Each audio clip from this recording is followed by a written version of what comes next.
G'day and welcome to Deep and Meaningfuls with Furzey. On this episode of the podcast, I'm talking with Todd Lasance. Toddy is one of my best mates, has been for a very long time, and I have this strong urge to refer to this podcast as a Toddcast. It's not a very clever joke, but yet I still find it funny.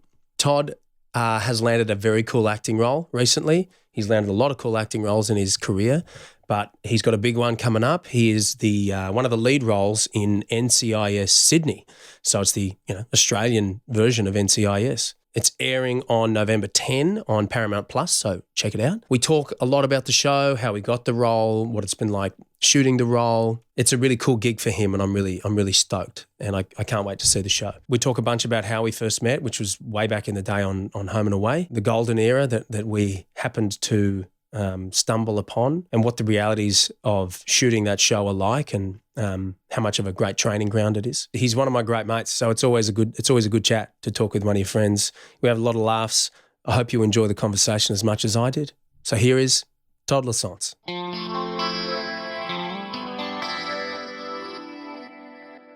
Deep meaningfuls with Furzey. Mean. Deep, well, it's like Guns Roses. Oh, so it's the same level. Yeah, it's because it's the rock and roll nod. It's the rock and roll. Yeah, is that seriously what? Yeah, that's why I've done it. Oh, see, I love you for that. I was going to do it's deep and meaningful. Yeah, but you got to keep it. It's the highbrow content. Did you know what that stands for? Now I do. It's an abbreviation for and. Guns and Roses. Yeah, deep meaningfuls. Alice in Chains originally. This is a little bit of trivia. Originally, their band name was Alice in Chains. Alice in Chains, but they changed it. Because it sounds like Alison. Yeah, probably. They wanted to stay grunge. Yeah. So it's Alice. It was because, yeah. What's the Chains? Well, it's like the opposite of Wonderland. So it was meant to be like, it was a play on words for Alice in Wonderland. So they wanted to keep it grungy and filthy. So they, instead of Wonderland, she's in chains. Okay, she's in chains. She's chained up. She's restrained. Oh, wow. Oh, dirty, gritty. Instead of free. And on roller coasters. Yes. Yeah. Right. Yeah. Alice in Chains. Yeah. Yeah. There. So we're keeping it 80s. How are you, mate? Welcome. Thank you. Thanks for having me. This has been a long time coming to do this one again. I know we did one episode years ago, but now you kicked it back off again. I actually was like, mate, if you want, some lowbrow content, come give me a call. Furzey and I live in the Gold Coast now together too. Looking to the camera like it's The Office. Yeah, I know. You're doing I just did that. Does anyone else do that? I do it very rarely. Oh, okay, cool. No one else does it. Well, I did the first one I did with Tony. Yeah. Tony wasn't sure whether he should do the whole thing to the camera. Oh, okay, like a down the barrel. Yeah, and just get the question from you and then deliver. Yeah, and I was like, no, just talk to me, bro. It's like a little aside. Maybe that is that awareness of being in the entertainment industry. Yes. Where you're like, that's a good joke. Keep that in. Well, I don't know if you ever do this, but whenever I would do, sometimes when I'm even in a scene, it's been a while for me, but on set, I accidentally look at the camera like they're another person. Oh, mate. Because you have that awareness of the camera, right? And, you're reacting to the other people in the scene. Yeah. And, that maybe if there's 3 people and 2 cameras, you're looking at everyone, then you go, oh, fuck. I do sound effects. I'm not joking, dude. Spartacus really got me for it. Really? There was it. Well, spoiler alert, because it's 11 years ago. That's fine. When I have to take out Navia, and I actually my Navia. That's the character's name. Okay. I stab her through the collarbone, and the sword protrudes inside her body. Obviously, right. So during that battle, and obviously my love for like the Roman era and history and battles and the stunt element, because I always wanted to be like in there. We're learning all these fights every week. It's a huge moment because she's been in the series for multiple seasons, and I come up to her, and it's obviously a pretty glorious death in the middle of the battlefield. She's been wounded, and I come up and I just like Troy. You know when Brad Pitt jumps up, and it's basically that, but yes, she's down low, and I just go. But when I'm shooting the scene, I'm like, and then I run off to the next fight, and they're like, cut. Hey, Todd, listen, great, looked good. Yeah, we'll do the sound. We're going to do this. We'll add the sound in afterwards. Yeah. And I was like, what do you mean? And they're like, just don't do the sound. I was like, what? And they played it back, and my mouth is like, That's really I'm not joking. I did that multiple. But here's the thing: when you watch it on when you watch the edited show, there's sound effects in there, and people would watch that and go, "Why is he doing the sound effects? What an idiot!" Mm-hmm. When you shoot it, one, you're not stabbing her. No, not really. Not really. Hot tip. Yeah. For anyone watching, not actually stabbing her. And two, there's no sounds. Like it's all. So you're trying to make it feel like this is the moment. Yeah. And this also is the moment of penetration. This is the moment. There's a little kid in you as well that's like, you're in like a battle scene. We're wearing armor. We're covered in blood and dirt and stuff. Like the lead up prep. The prep for Spartacus is the opposite of prep for a normal set. I go to set to get dirty. So you shower in the morning, and man, the routine, it was pretty nuts. I'd be up at 4:45 every morning for a 5:05 pickup. I had my oats that I'd cook, and then I'd eat them on the way because we obviously get picked up and driven to the studio, because all studio stuff as well, which is crazy. When I watched Spartacus, I was like, oh, they've got shooting in the mountains and forests. They built everything. They built forests. They built mountains. It was kind of the visual style was based kind of on 300. Is that right?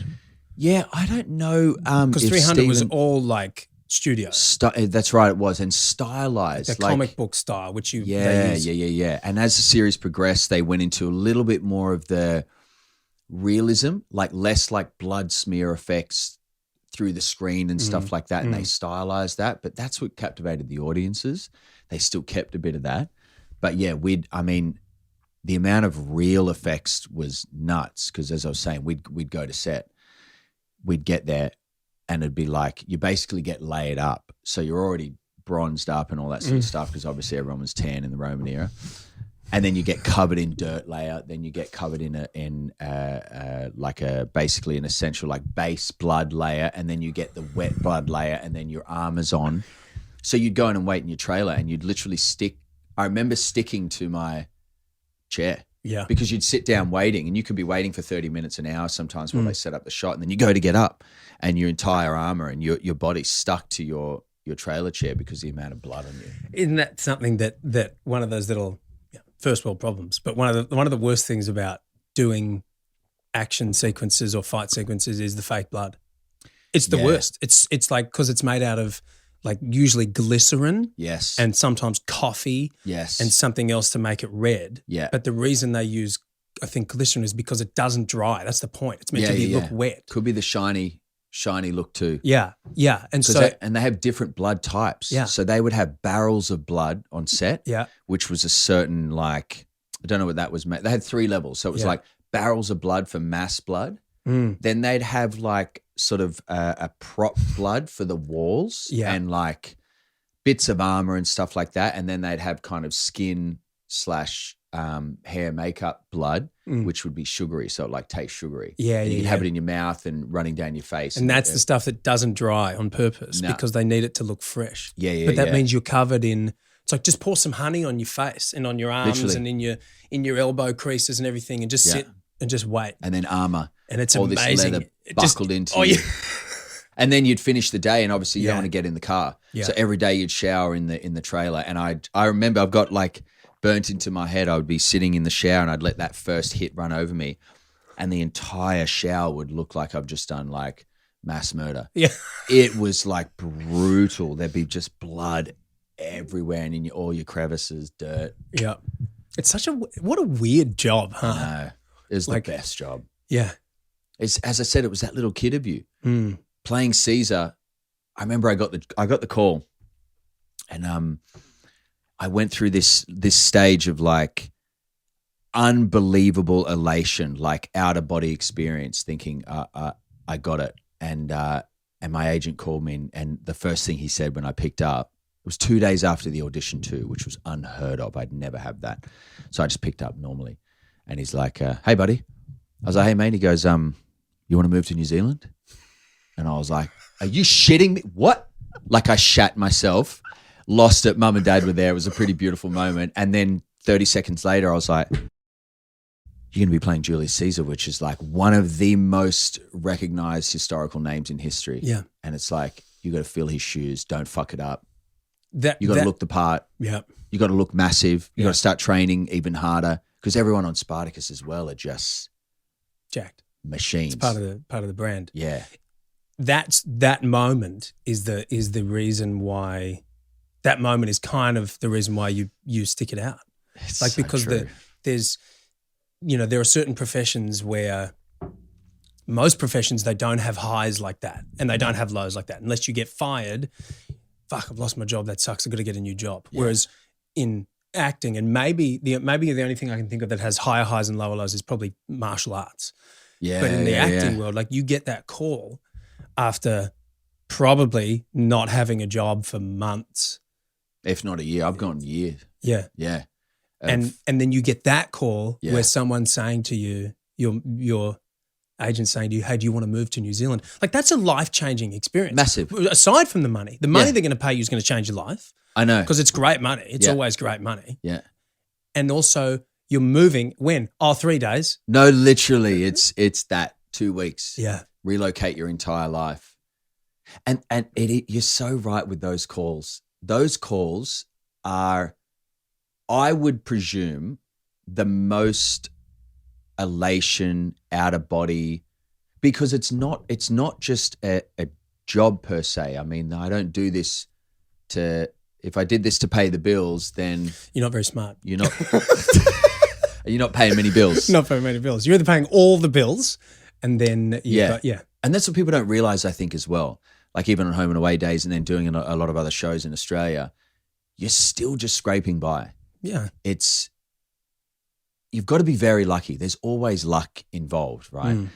But going back to what you're saying, that elation, I have had full on like tear explosions when I've gotten certain calls, like where it means so much, and it's almost like your body releasing all of those no's. Like, you have regular interviews that people go for. Oh, no, you're not right. Cool. 2, 3, 4 might hit it.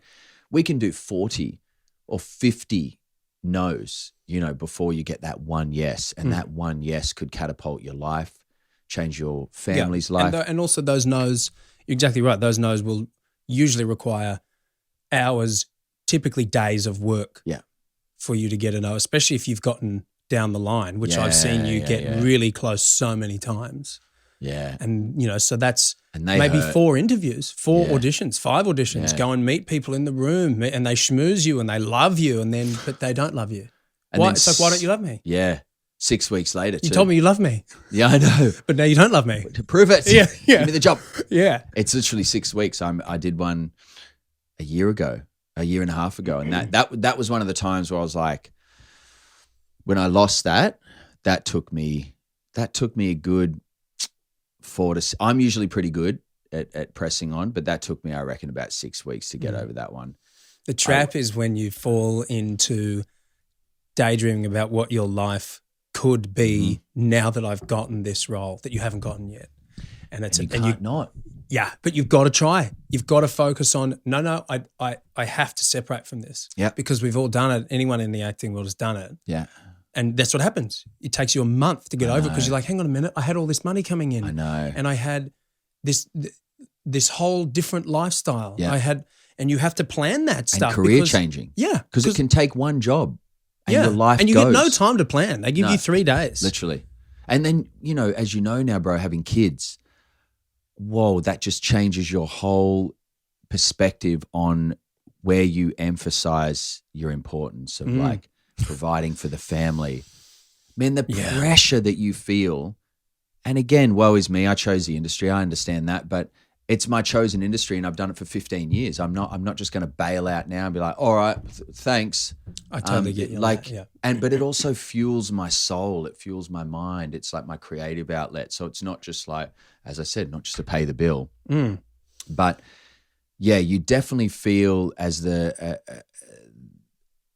need to provide and look after your children. And now that we've got a house now, finally, providing for that and be like, okay, you got to plan ahead. You know what I mean? And it's the only industry where you can't plan ahead. I'm in the midst now of having a contract. Yeah. But you can have a contract. And they'll just take it away. As soon as you finish the job. Yeah. You're then stressing again. Yeah. Where's my next job? Well, should I do a job in between? Yeah. But like, it's the curse of the industry. Yeah. But it's like you said, those calls that you get. Yeah. It's like how many people really get truly positive, life-changing phone calls like that? Like people get life-changing phone calls that are bad. You know, someone's died or there's been an accident or something. But for someone to call you up and say, "Hey, do you want to move to New Zealand and earn X amount of dollars a week?" Yeah. Also because you haven't been working. And career opportunity. Yeah. Do you want to do that? And it's like wow. That's What a it. rush. I know. The rush is unbelievable. And then like getting to call like Jordan, my wife, and she's seen the years that you put in, the blood, sweat, tears, as the cliche is, and the yearning, the waiting by the phone, the unknown, the anxiety based on, will I get the job? What could this do? And then you do. Like, you've got to stop your mind from thinking, if I do get this job, this could change our lives. Yeah. Change my career, it's not my life anymore. It's changed my children's future too. Yeah. Like, and every single time we step into a room or get an audition, that's at stake. Yeah. You imagine like every no pressure. time. Oh man. And knowing that the odds are it's going to be no. Yeah. 1 in a million chance. But you've got to ignore that because you can't go into the room and be like, I'm not going to get this, which I've done many times. All the time. I had the mistake of going, I'm not going to get this part. I don't know why I'm doing this audition, but then you do it. Yeah. But really, I'm like, I know I shouldn't be doing it then. Yeah. They're not going to cast me if that's how I feel about it. But then it reads. Hard. Yeah. And this is the bullshit part of the industry.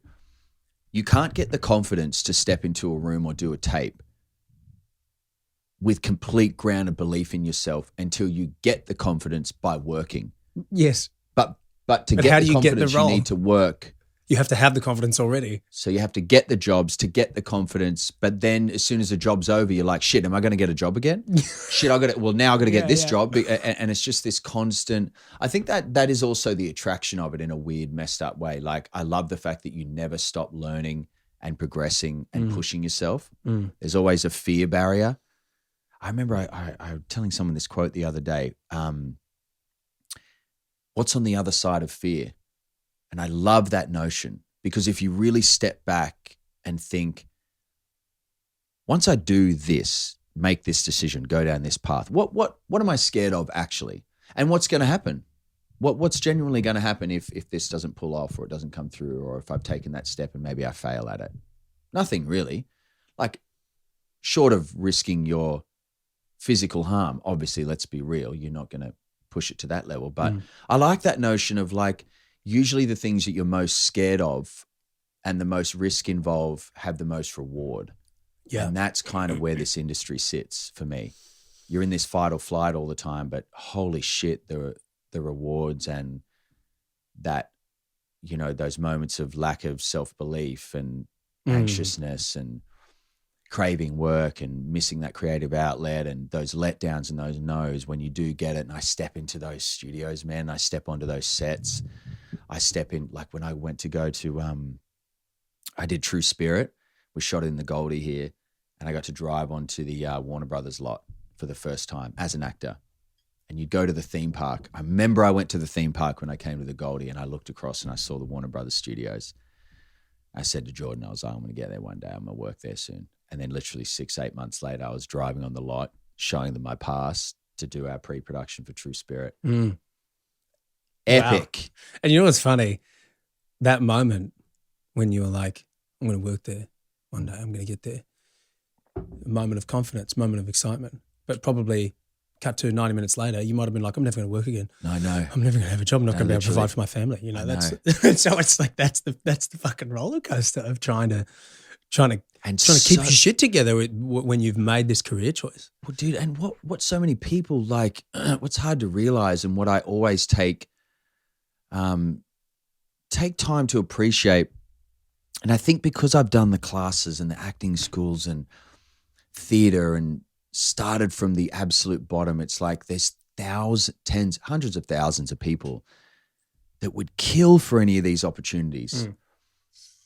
And it's not lost on me, man. I don't, every single day I'm set, I think of that. I appreciate that. Or I drive past an acting school, or think about my days when I was, back at Screenwise as well. That's where I started, and thinking, shit, if I could jump ahead now and see where I am now, and think about me driving to Sydney from Newcastle twice a week, 8 hours of driving just to do a class, 2 hours there, 2 hours back, come home, day off, 2 hours there, 2 hours back, just to do my classes and learn some scripts, and think about where I got to now. And that, I never lose that. I'll never lose it. I think because I have done the yards to get there, and I've been down to nothing, and I've been down to $700 in my account, and fucking stressed, and like, should I be doing this? Probably shouldn't. Nearly went into real estate a few years ago, and called my mate who's in real estate in Sydney, and I was like, I think I should. I've got to do it. You know what I mean? Like, I've got a family to look after, but I also need my mind active. I can't be stagnant too long. Because then it just perpetuates the downward spiral. Yeah. I even called my family, and I was like, hey, this is what I'm thinking about doing. Because I've always loved real estate elements and the dynamicism of what would be selling houses and being out on the road and just structure. I love all that stuff. And then that Wednesday, I got black site. Like that week. When you're ready to quit, this is the bullshit thing about it, kids. Yeah, it lets you get right to the depths. Every time. Financially too. Yeah. A house coming, kids, obviously the family to look after, and you're on the bones of your ass, and you're like, I don't know what I'm going to do. And then it comes. You're like, give me this job when I'm in a good place. That'd be nice. You know what I mean? Like, yeah. And then, yeah. Well, I mean, and good for you for maintaining that attitude when you are on set, for being grateful. Every day. Yeah, I guarantee you. Well, you know this. We've seen it. There's always a few people on every set that are actually there to be famous. Yeah, they're not there because they love the work, and they're not there. They're there for different reasons. Yeah, and those people are hard to be around. Yeah, especially when you have done the work that you've done, and have also sat around and dug holes and considered complete career changes and. Done whatever you need to do in those months, potentially years between jobs. And then you get a job and you're like, oh, wow, I'm so grateful for this. And then you're standing there opposite someone who doesn't actually give a fuck about being learning the character. Yeah. They care about the press that's going to come after 100%. That. They take it for granted too. Yeah. They don't understand that thousands of people will take your place in a second and probably be better than you too. That's the irony. It's usually the people that take it for granted might not necessarily should be there, and should check themselves as well, because people will step up and do 10 times the work and be in it for the right reasons. And I always bring that energy though on every set that there's been a couple of sets where there just hasn't been that connectivity and that chemistry, and there has been some egos on it and some clash, and I'm just like, cool, I just stick to my own lane and do my own thing, and find the people on the set that do have that same energy as you, who are usually the crew.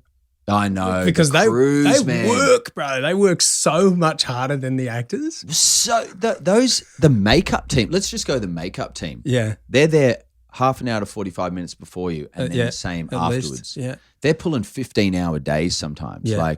Yeah. The crew, I love the crews. Man. What about like the grips and the lighting guys? Those people are, and they're always you can almost, when you've been on enough sets, if you could line these people up, you could go, she's head of makeup, she's standby makeup, he's the key grip because he's got shorts on and he's got tattoos and he's smoking a cigarette. Cargo shorts, so he can fit shit in it. Yeah, and he's real rude, but he's fucking funny. I know. And he doesn't want to talk to the actors. They've got no time for actors.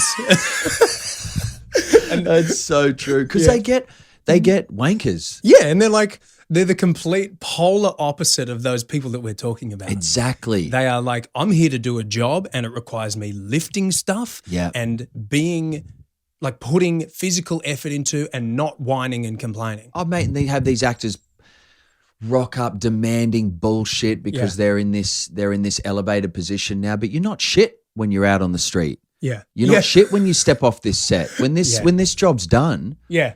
What are you talking about? It drives me to insanity, and I'm happy to call that out now. Like I don't have time for it anymore, and I just don't create space for it. and you know so many people that would kill for it and are talented and deserve to be there. So not that you wish ill upon them, but it's like it's very you don't frustrating. deserve to be there. Yeah, it's very frustrating. The industry is impossible. And I don't understand, and I talk to Jordan, my wife, about this all the time, where it's like, why is it one of those careers where everyone, so many people take it for granted once they've got it? Why is that? I think that there's a reason, like one of the reasons why that is because there's a lot of people who, especially young people, who get these roles. They get them before having to really do any other job. You know, like if you haven't really spent much time in your life doing something that's hard work, and then you get an acting role. Like the reality of acting is it is so easy and fun. Like there's a lot to learn. You've got to learn lines and you've got to embody a character. That stuff's difficult, but in a different way. But you spend a day on the tools, mate, and then you compare that to a day on set. Yeah, you spent many days doing I did 8 months on the tools, on the trades, concreting stuff, and it was like and then you that go, shit's like, hard. Yeah, you come home from a hard day on set, compare that with a hard day on the tools. It's no comparison. No physical comparison. Nah. You know what I reckon? This is what I always say. I don't get paid to act. Yeah. I don't get paid to do the job. Yeah. I get paid for the thousands of hours of nothing, waiting for the job, and waiting and prep for auditions. Because I love it so much. It's not about. It's just the cream. Yeah, you know what I mean. Where it's like, you've been creative. You're playing dress ups. Exactly. It's incredible. And I think it's the people that haven't done anything else and have been given this job where it's like, because here's the other thing. There's not really. You're so there's so much responsibility that is taken away from you, that is taken off your shoulders when you're on set. There's someone to tell you where to be, someone to tell you what time. Here's a comfy seat for you to sit in. Do you need anything to drink? Eat. Here's what you need to put on. Here's the food for you. It's time for you to eat food now. What food would you like? There's all this beautiful food. You know, there's all this responsibility as an adult that is just removed from you. Yeah. So like if you've never had any other kind of job and you're used to that. That's the thing. It's like this servant mentality. Yeah, that's right. And as much as they act, oh man, I know the people who I should name, but you know the people where it's like they think they're in this elevated position because they have people serving them now. And then they take that for granted and they start owning that power. And it's like, no, dude, you're not saving set anyone's life is life not real life. Yeah, that's right. You're not saving anyone's life. You're not a doctor. You're not a surgeon. You're not a therapist. You're not a school teacher, a nurse. Yeah. You know what I'm saying? But the reason why, like I get the catering to on set and I've talked to an AD, assistant director, about this before. The reason why you get catered to while you're shooting is because they need you to be top peak level performing, and they need you to be on set and ready to go at peak level. Because once it's recorded, it's recorded. It's done. Yeah, they can't. You can't have a day watching it back going, I was a bit tired that day and hungry, so that performance sucks, because everyone will be watching it going, you're shit. Yeah. There's no, like the hour, just finishing NCIS Sydney, which we shot, man, those hours that we were pulling, like, 60, 65-hour weeks, coming home, trying to get some kind of workout regime just for your mental clarity and physical sort of release. Then coming and learning lines, balancing that with a family, living away from your family. It's that work-life balance. Actually, you know what? You know how I looked at it? Speaking about sort of, I think we talked about this the other day. I had to look at it as from an athlete. I came from sporting background, you know what I mean? Grew up, I thought I just wanted to do Major League Baseball. That was all I wanted to do. I just grew up playing sport. And I had to approach this job like an athlete. I just had a little son. I didn't. My wife did all the work. Shout out to Jordan. I did a little bit of work early on. But not work though, really. Yeah, not really work. It was fun. So I had to go into this situation going, I'm going to get almost zero sleep. The pressure from a huge company, Paramount, CBS, the pressure of one of the lead roles, the pressure of being at peak all the time.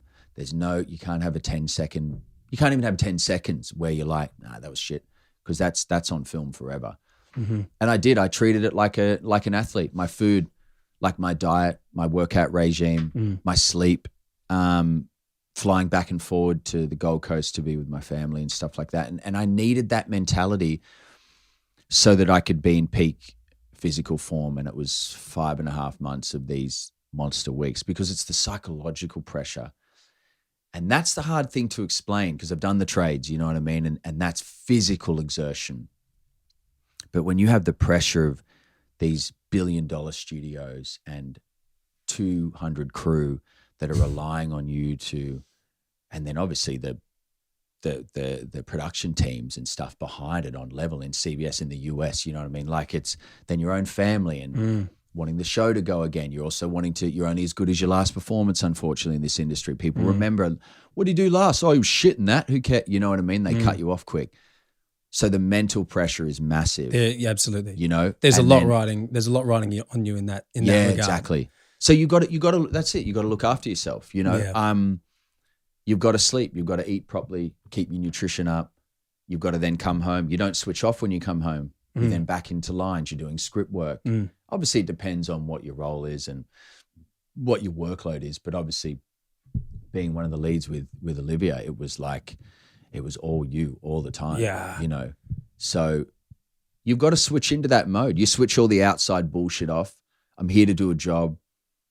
I want to be incredible at my job, and I've got a responsibility, and a lot of people relying on me to be good at my job. You know what I mean? So I have to be at peak all the time. A lot of people relying on it. Yeah. Yeah. And if it does well, fingers crossed, we get to keep doing it, you know, and you make those sacrifices. You are away from your family, you know, you are away from your kids. And it was a tough time as well being away from Charlie. She's 7. She was really noticing that separation, which was difficult, having to leave her and explain to her that I've got to go to work and be away for work and stuff like that. And then having a new son. I think I was away. I saw him. I think I worked out something crazy, like a quarter of his life in those first few months, which is full on. Well, this job and the NCIS Sydney, which stands for No Crimes in Sydney. No Crimes in Sydney. Cut them out. That's why I'm here. Yeah. That's why I lead it up. Do you know what I mean? What does it actually stand for? Naval Criminal Investigative Services. No Crimes in Sydney. No Crimes in Sydney. That's one of those jobs. Yeah. That phone call's a big phone call. That's one of the ones. I'll tell you a cool story. This is a good one. Please. So we talked about being on the trades and everything. I'd got close to some of the biggest jobs in my life. Missed out on all of them for a year. Yes. So we're going on almost a year and a half of nothing. So I started doing the trades for 8 months and like concreting, Queensland heat, jackhammering, painting. I did a few days with you, man, and I was like, I'm not. Yeah. Because I've done a fair bit of that in my life. I've done a lot of landscape gardening. Landscaping, that's right, yeah. Which is, I mean, anything outside is hard work. Yeah, especially in Queensland. Yeah. Yeah. And so I did a couple of days of the concreting stuff, and I was like, fucking hell, this is concreting. This is tough. It's full hard work. I like the physical discipline in a weird way. Yeah. I feel like it taps into, I mean, this is a whole other conversation, but it taps into the base instincts as me as a man. Yeah, there's something satisfying about this job is not done, and then hours later, look at the job we've achieved. Look at what we've built. Look at what we've creating. Yeah. And hard physical labor to create this outcome. Yeah. And you get a sweat on, you know, you start to glisten a little bit, maybe rip your sleeves off. That's and just right. kind All of. the boys are around with tight shirts, you know, sweating. But so I'd done 8 months, right? Yeah. And Damo, shout out to Damo, who I work with the trades that you know, and he gave me a job. And mate, we're in February. I got the audition for NCIS. The first thing, we chased this down hard too.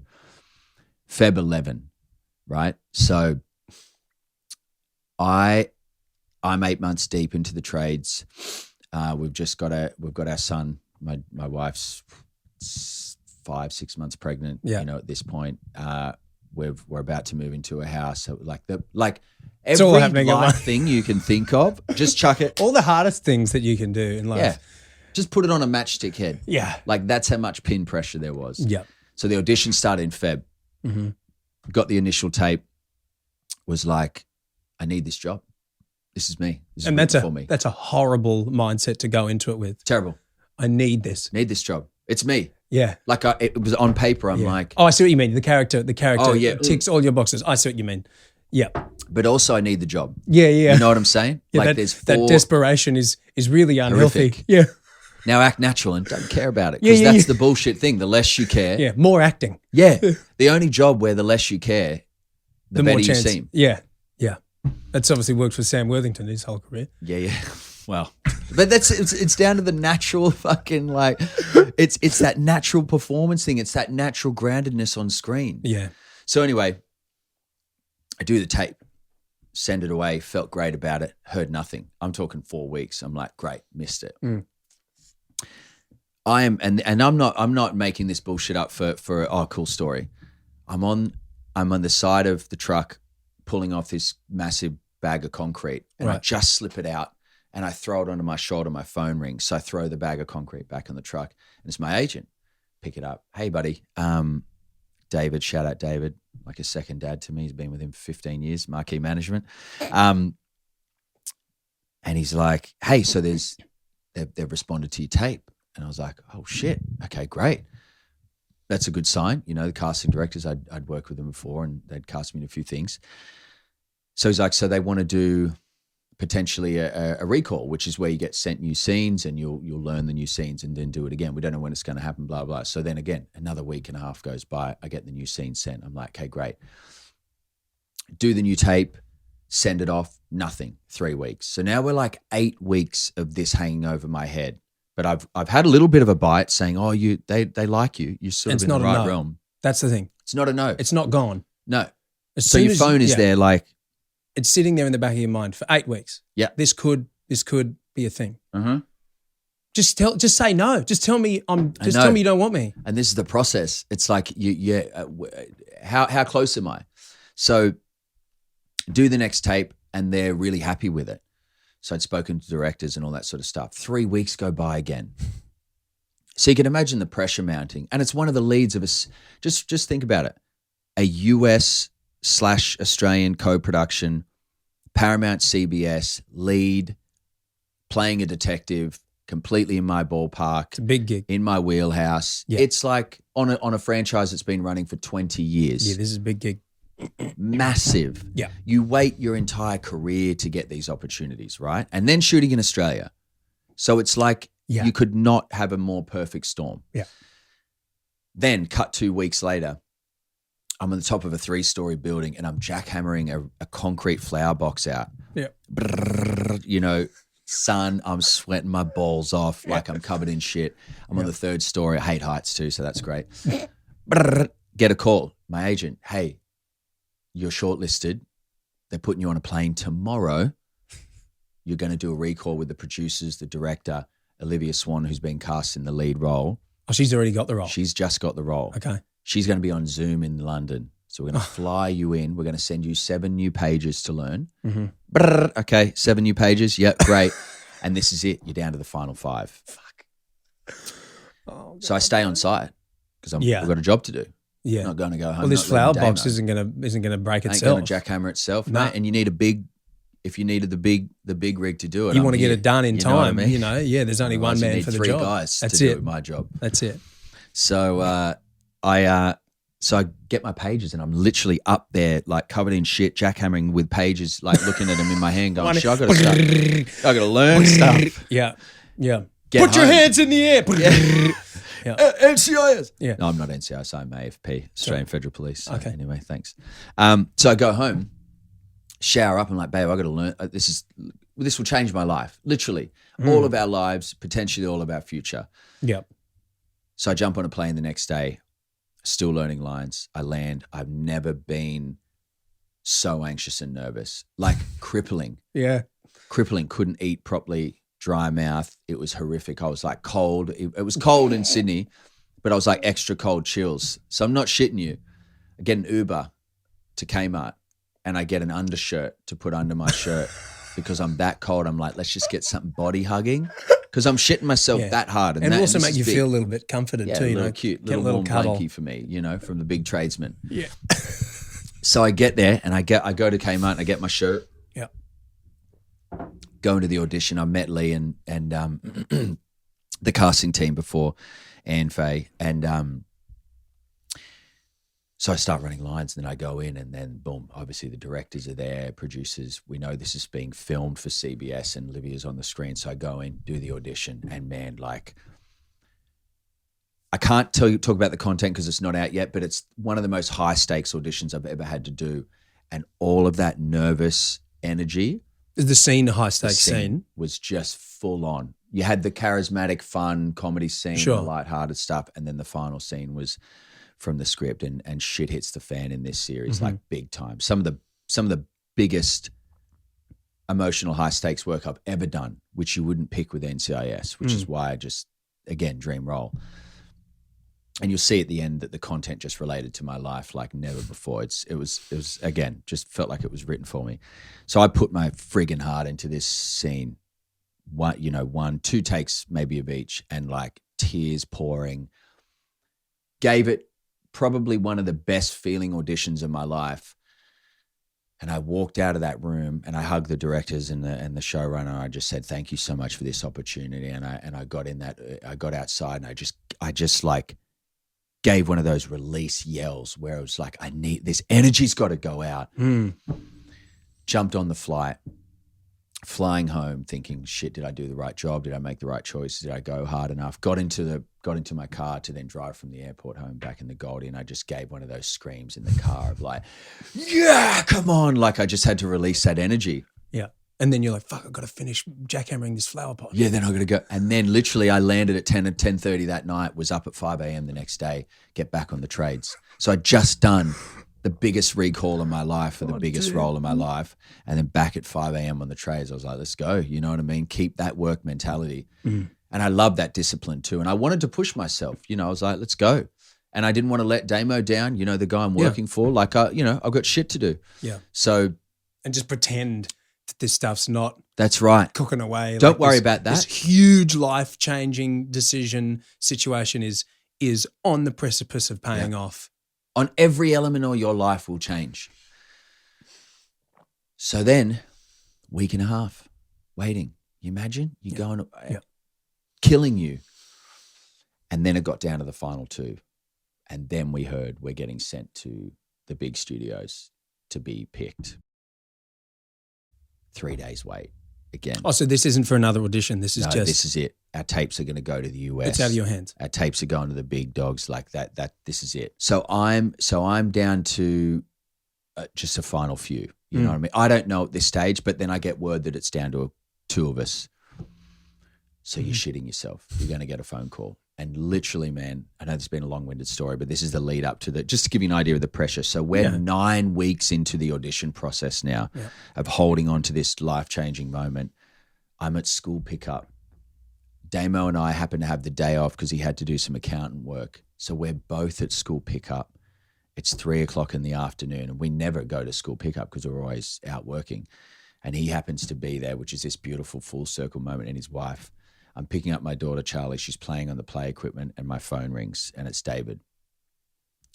And I pick up the phone, my agent. I pick up the phone, and he's like, "Hey, buddy." And I was like, "Hey." He's like, "Listen, mate. Look, I just thought I'd give you a call. They've just gone ahead and just made a decision, and you got NCIS." And I can feel it now, goosebumps. I was like, "What? Are you what did you just say?" He's like, "You got NCIS." I said, "Are you fucking kidding me?" And then I just started screaming, and no shit, I yell and I run onto my kid's grass football field and start screaming and jumping up and down, running through the air like fist pumping the air. "Are you joking?" He's like, "You got it." And I'm like, tears pouring down my eyes, running around the oval. Charlie, my daughter's looking at me, all the kids and parents. Daddy's like, gone crazy. This guy's lost it.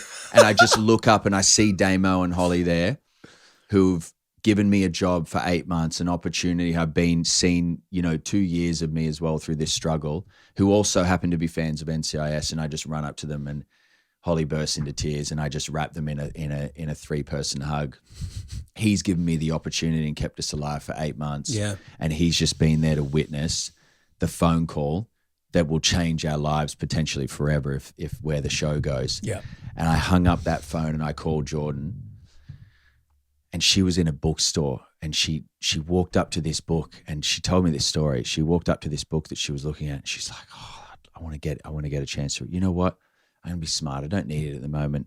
Turned away to walk out of the bookstore and thought, I wonder if Todd's going to hear about that call soon. Had her phone in her hand. Boom. Phone rings. It's like she got like a sixth sense. She picks it up. Yeah. And I'm like, I got the job. And she was like, what? And started screaming. She starts running. She's like, I'm buying that fucking book. And she went back and grabbed that book. So I'm getting 3 of these. Freaking out. And man, she burst into tears as well. And then I called my family. My dad happened to be in the Gold Coast as well.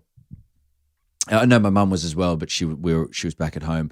My dad jumped out of his car at the school pickup and ran across the field and hugged me in tears and everything, man. It was just like, but that's a life-changing moment. Literally life-altering. Yeah. And just thinking about that, if you could have a camera watching me on that field running around crazy. And I know not everyone does it, and that's fine.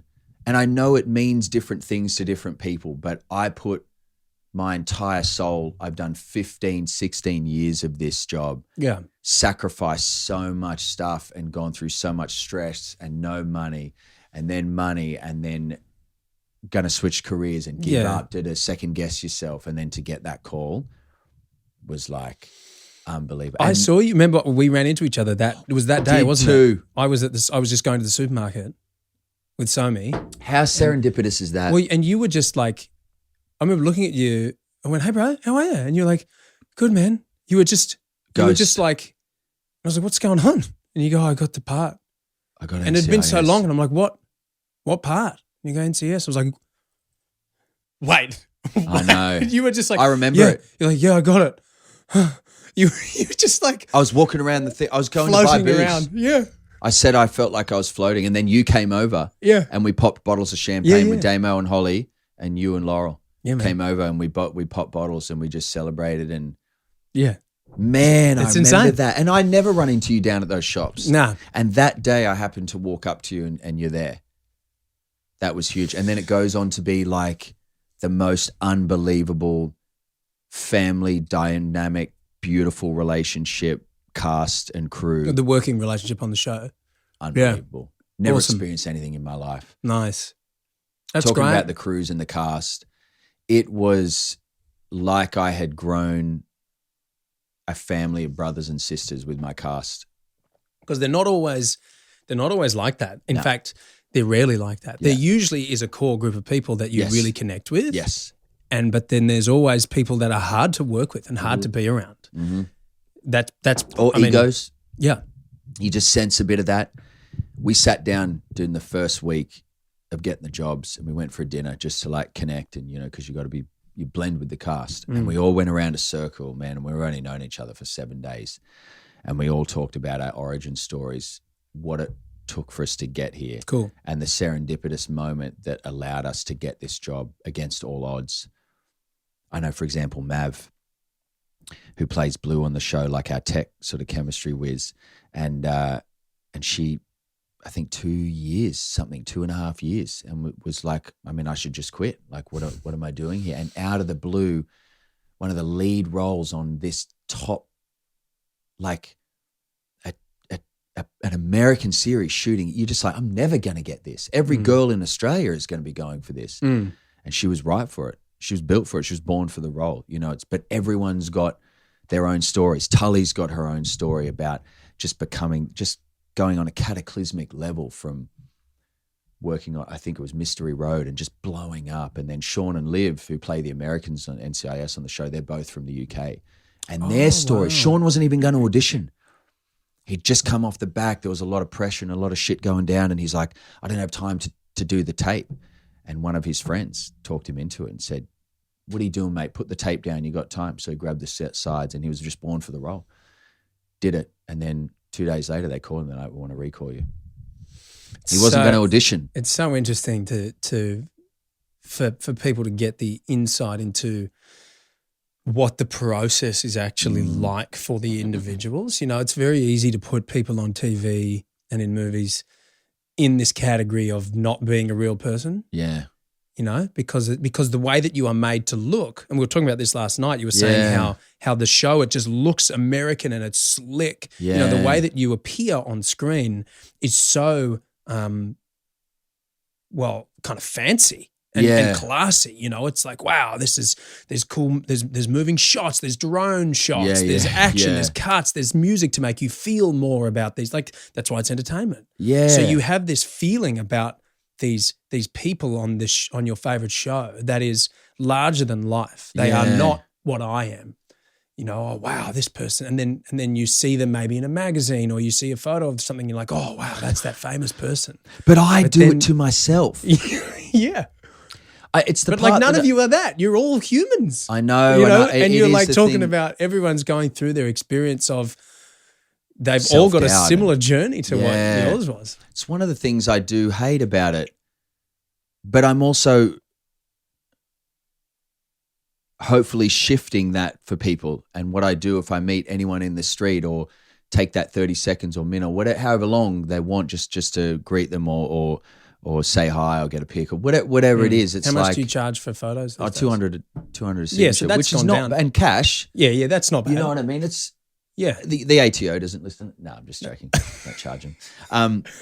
But it is that thing, man. It's like breaking that mold. I do hate that about the industry. Yeah. But it's the actors or anyone in entertainment or celebrity on Insta bullshit or TikTok. You know what I mean? It's that level stuff where they feel so entitled and they ruin it for the people that are in it for the right reasons and who do have time for people and don't and are real.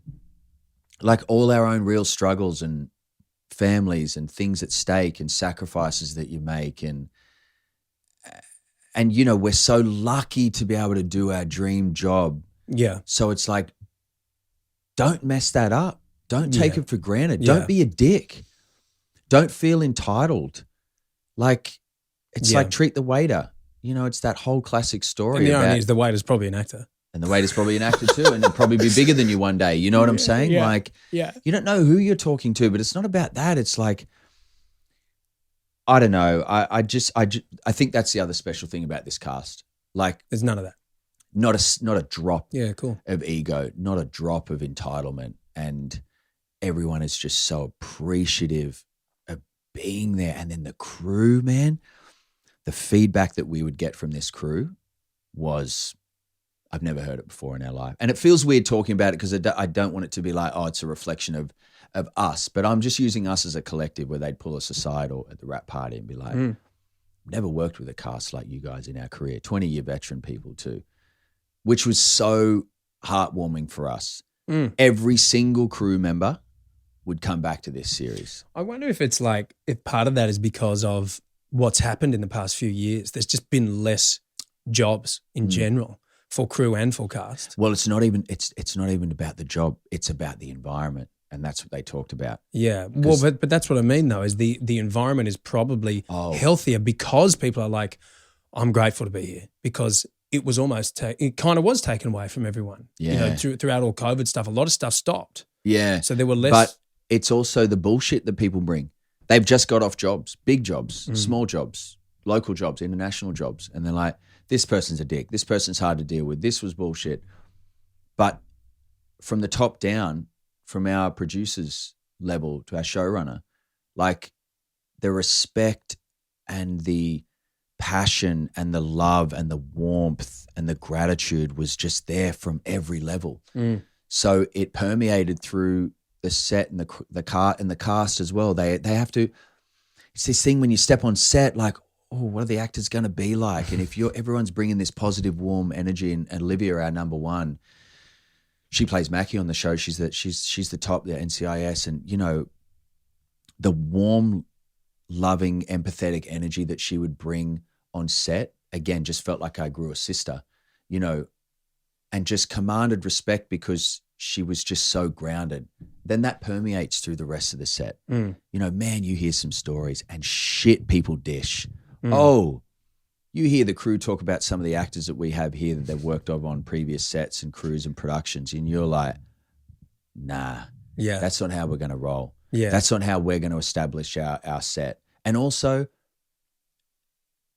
again, I say this like the guesties that we had, dude, coming on, and at the end of those 2 weeks or 4 weeks, however long they were involved in shooting the episode, the gratitude and the way they talked about the environment on set and working with us and the crew and the cast and how nurturing and nourishing and creative, like we are there 100% on every take with these guys, like guys, girls, all different ages, 15-year-old young girl playing on it to like 50, 60, 70-year-old veterans, you know, and they'd all talk to us at the end of the eps and be like, thank you for this. This was one of the best opportunities we've had. Cool. Sounds That's like magic. a really healthy on-set environment, which is a real treat. I mean, it's a great gig regardless of that, even if it isn't as healthy. But what a treat when people are there to create something, and that's really their main priority. Yeah, I think there's something about there's a level of vulnerability that you must have if you are an actor and going to be in a good one, because. Think about this. Let's say you're a plumber. You go to someone's house. You got to call out and you got to fix a leaky tap, right? There's no one there to go, okay, I like how you fixed it that time, but that's not going to work. So we need you to change it. I need you to fix it like this. I need you to fix it a different way. Yeah. And kind of telling you that basically what's happening is very often you are being told by someone else that your instinct is wrong, you know, like getting direction, and you have to be able to go, okay, cool. What do you need? Because you have to trust the director that their vision of the whole project is more important than my vision of just this character. Yes. So you have to create a character. But at the end of the day, if you don't listen to them and trust them that they are giving you direction that is going to help the story, then you're going to butt heads and it's going to be terrible. I think that would be the biggest test in auditions, and any actors out there who, advice-wise, I mean, it's so hard to give advice, and I just feel like it's such a throwaway thing as well, so it feels like maybe it doesn't carry any weight, but you got to be adaptable. When you get sent scenes, as you know, you always get a cross-section, emotional scene, fun scene, you know, dramatic or dynamic, or, you know, the charming scene. But when you're working with a director or a producer, they want to see what your work relationship's going to be on set. Yes. Can I work with this person for 200 days? Can I be here for 12-hour days? And sometimes they throw a curveball intentionally. Yeah, and you may not realize that's what's happening, but they'll give you direction that's really shit. Yeah. Purely to see if you can do it. And adapt. Yeah. And it's like they're thinking I would never give this direction on set, but I want to see how you handle this. Exactly. Because it is a work environment. Yeah. And they need to know that you are going to listen. Yes. I'm testing you to see if your dynamic is going to be a healthy one. Yeah. And you can bet there are people that like they don't know what to do with it, and they kind of refuse to do it, and they don't. And it's like, okay, cool. Good to know. Yeah. And don't be, it goes back to, I feel like this is going to be the theme of this, but don't be a dick. Yeah. Like, it's simple, but everyone talks from the runners every day right up to the top tier producers. And trust me, being this game long enough, you don't know where some of these people are going to end up. I've seen some people who are just assisting a writer at some point now and now producing top tier in the US. Like, but it's not about that. It's like people talk. Like, I hear stories, I hear names thrown around now on sets, and it's like they're not going to use those people. I personally feel, and I hope that our show is going to become this if we continue, that we're going to become a different benchmark of what to expect and how to carry yourselves on set. Don't act like a tool. Well, it's twofold. That whole don't be a dick. Yeah. One, well, don't be a dick just because you don't want to be treated like that. Exactly. You know, and like because it's a nice way to treat people. Yeah. But secondly, if you can't do it for other people, exactly as you said, do it for yourself, because you don't know who they're going to become. That's and right. they might be, they might get to a position down the track where they are going to be in a position of power that And they're going to be remember. like, that guy's a fuckwit. But you wouldn't do it outside of this environment. That's the crazy thing. They get the job and then the entitlement comes. Yeah, well, and that comes back to what we're talking about when you're kind of weighted on hand and foot like all day long, and someone giving you everything that you want. It is uncomfortable. It is a strange thing that you do have to. It takes a while to adapt to that. Or some people are like, I love this shit," but it does feel weird. Yeah, I feel like I'm overstepping. Hey, do you need a tea? Water? Let me get you a tea? Yeah. I always try and do whenever I'm on set, which is very rare these days. But I try and I like to mess with the ADs, but they'll be like, "Mark, do you want a coffee?" I'm like, no. Do you want a coffee? Let's get a coffee. I'm going to get you a coffee. Yeah. And usually they're young and they don't really, they've been told what they need to do and they've been told how they need to treat the actors. And just to mess with them a bit like that, I go, I'm going to get you, what do you want? Do you take it? And they're kind of like, no. We can get a coffee together, but or we'll go and make one. And it's like. We always do that with treating too. Like, yeah. I remember Sean as well on set. He'd come back and Sean's name would have 7 coffee orders under it. Yeah, right. Because it's like, you want to hook the crews up. You want to hook the cast up. And we do that. Well, one thing that was awesome, and I actually happened to win it a couple of times, I think, in our cast did, we do $5 Fridays where the whole crew, production cast, everyone buy tickets in, and then if your name gets drawn, you win like $500, $600, $700, $800. And it was cool because we would do this every Friday. That's actually illegal. So Monopoly money. Right. Oh, right. Monopoly money. Yeah. Tokens. When I say dollars, I mean the Monopoly dollars. It's great. Yeah. Cheers. Yeah. You edit this stuff, don't you? Yeah. Great. Water? Actually, do you have water? Did you want some? Yeah, I might have a little bit. Slide her over, yeah. $5. Yeah. So and what we do is when we would buy all our tickets, any of the cast, we would nominate people, and it was the best. They'd spin the wheel, the name would come up, and no one knew, so they'd light up, and it'd be like, "Oh, Todd's name's been pulled out." It'd be $700, whatever, and it's like Todd has nominated. I nominated the ADs, the girls that helped us and would be running coffees and doing all the errands and stuff like that, and it's like. Boom, you land this $600-$700 for them, and it's the best feeling. It's so good to, like, again, just little gestures to say thank you, because these people are doing thankless jobs. Yeah. Massive hours, you know what I mean? It was so nice to have that. And like when you're in the acting, you don't actually give them the money though, right? The Monopoly money, you mean, Mark? Oh, yeah, right. Far out. Yeah, no. Cash money straight to them. It was great. Because when you're in the acting role and you're on set, it's long hours and it's hard work. Yeah. But you're getting paid way too much money. Yeah. But then you're with people who are probably working harder than you are for longer hours, who are getting paid all. That's why I say I'm not getting paid to do the job. You also, another way to look at it, you get paid for the 1 in a million shot of doing it. Yeah. Well, also there's something else that happens. Your life changes outside of work. You can't leave work at work. No. And that's, some people do it only for that and they love that to get famous. Yeah. But it is also, it disrupts your life because people who watch the show, or even people who don't watch the show but see you on ads or magazines or whatever it is, instantly form an opinion about you. So the way that you are viewed in the real world is tainted, whether that's good or bad. People have an opinion about you. And that's like, and that's something that you have to deal with. Usually it's positive, but not always. Sometimes it's not positive and you have never met this person, you have nothing to do with them, and there are people who don't like you for whatever reason it is, which is odd. I'm wondering when that's going to click for me.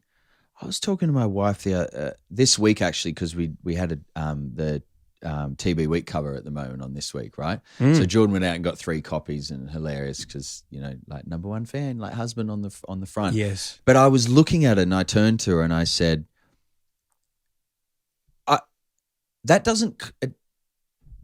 I don't really know how to explain it, so it's a great conversation really, because I don't really know where to go with it. But it hasn't clicked with me that that's me. When I see the cover, right, I go, obviously, I know it's me, but as in like, it's almost like my brain has a disassociation with it. Like it still buzzes me out. And I've been in this for 16 years or whatever it is now. Are you getting confused that it's Derek Huff and not you? Yes. Denzel Washington. Denzel Washington, yeah. Is that Denzel? No, that's me. Shit. Always. I tell you, the amount of times you get confused for Denzel Washington. I'll leave this house today and be like, Denzel? No, it's Todd. It trips me. I don't know when I'm going to get used to it, which is funny. It doesn't feel, and even if people stop, my wife is even the same because she met me, didn't have, and no idea who I was, which is amazing. Yeah. No idea what I did, what I was. I was in America, just happened to be a foreigner. She's like, I don't know who the hell is this guy? You know what I mean? Just had an accent. Apart from a long, hot, tall drink of water, that's tradie. Yeah. I wasn't trying the trades at that point, but Australian accent might have dropped it a little bit harder to pull the attention. Yeah. She was a little Georgia peach. I was like, this will work, a treat. Yeah. Cut to 2 kids living in Australia. Great. Worked out. Yeah. But snagged a good one. Yeah. I know. I don't know when it's going to click that I have a name or however you want to put it. Like it feels strange to me, and even my wife. You should see Charlie, my daughter.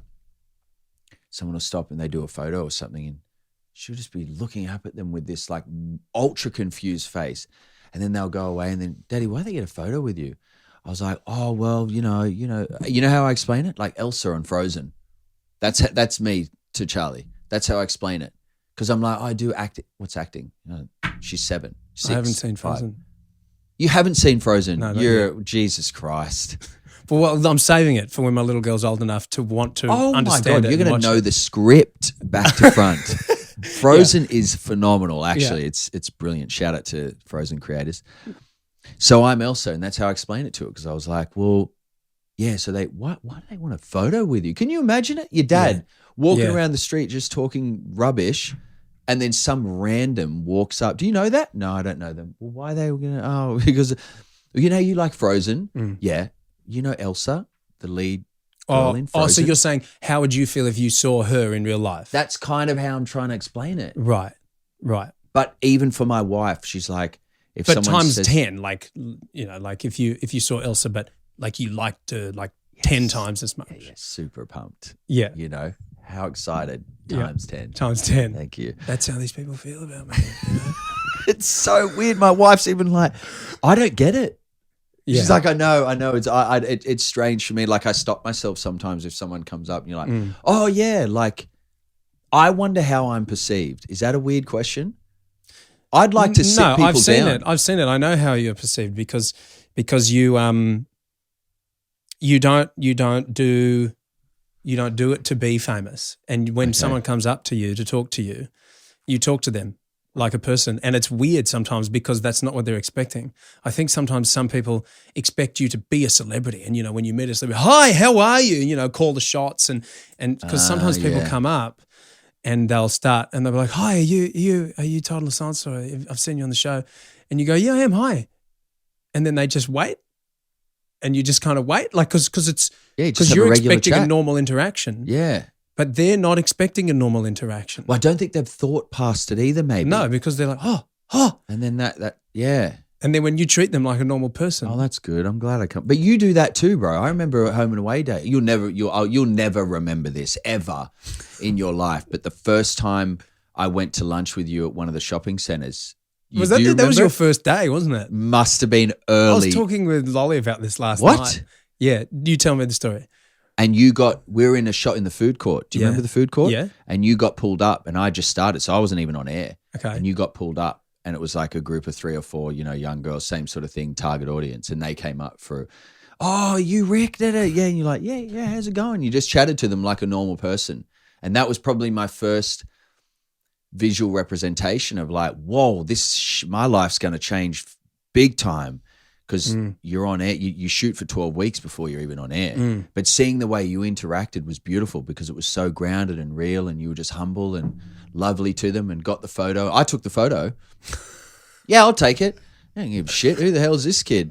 You know what I mean? Like blonde and frosted tips over here. Like, whoa, this is crazy shit. Yeah, well, that period is a real trip, isn't it? When you're waiting. So I remember that. Exactly as you said, you shoot, you get the part, and you start filming and you learn how to be on set and you learn how to be the character and you learn how to do Home and Away for 3 months before your character appears on TV. So it's a lot of work. They really work you on that show. 5 days a week. Great training ground. All day, brilliant. Love it. And it's you get fuck all time on every scene. Yeah. Quick, we got to go. We got to move. There's no time to mess around. 3 cameras, like don't come up. Discipline, you got to have your work on point. You make a mistake and the crew's annoyed because we've got stuff to get through. Exactly. Quickly, let's go again. Yeah. And so you get the hang of that. And then once 3 months is enough time to get settled and you're comfortable in, okay, I know how to do my job now. Yeah. And then, I don't know about you, but I was looking around going, am I famous yet? Does anyone know who I am? And it's, I was a kid and it's kind of impossible not to go, when is this going to happen? And then it starts happening and you have to learn how you are going to choose to manage to deal with it. Yeah. How are you going to choose your interactions? And you would know people on the show that would be like dicks, ego, all that sort of shit. And it's like, no, that's why they did it. They loved it. They love it. They thrive. Yeah. Hunting for that stuff. Yeah, yeah. And it's weird that it's tempting to do that. It's tempting to go out and get recognized. Yeah, it's weird. But for me, it never felt very. I remember the weekend it authentic. changed. That's why it's funny hearing you say it, because you got 12 weeks, which a lot of people don't know. You're working for 12 weeks on the number one longest running soap show of Australia. And I remember the weekend it changed because my ep came out on like a Tuesday. And of course, came out with a bang. With a huge bang. Yeah. Well, he was an asshole too. It's like, you're a dick. Aiden's a dick. And it's like, no, he's misunderstood. You're instantly going into bat for your character. Oh, yeah. Yeah. You got it. He's a good person, right? You can't judge your character. That's fucking 101. If you're a serial killer, no, there's reasons why you're and that's the formula, the Home and Away formula. You start as a piece of shit, then you come good. You start good, you go bad. I was a bully. I was a bully too. Yeah. Shout out. Fist bump with the bullies. But I remember that weekend and where it all changed. And it's the shopping centres where you noticed it and the episodes came out and then you're walking around and then boom, because you're out and, a lot of that sort of target audience are out of the shops and and then my family noticing it, being at a family dinner and people like coming up to your family dinner. And what I noticed. Yeah, isn't that weird? Yeah, that's when I did start to adjust things. I'd be with my family and it was my personal private time. And I remember my family would seat me. And you're like having a mouthful? Yeah. Hey. Hello. Yeah.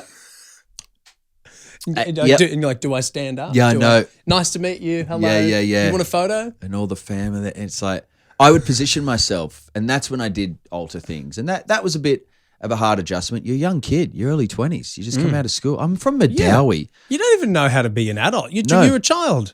You're just learning how to be an adult. I wasn't surrounded by it. No. As I said, Newcastle boy, Madawi, like small town. You're freaking orange. Like, are you joking? You've gone from that. My parents were even like, what? How do we do this?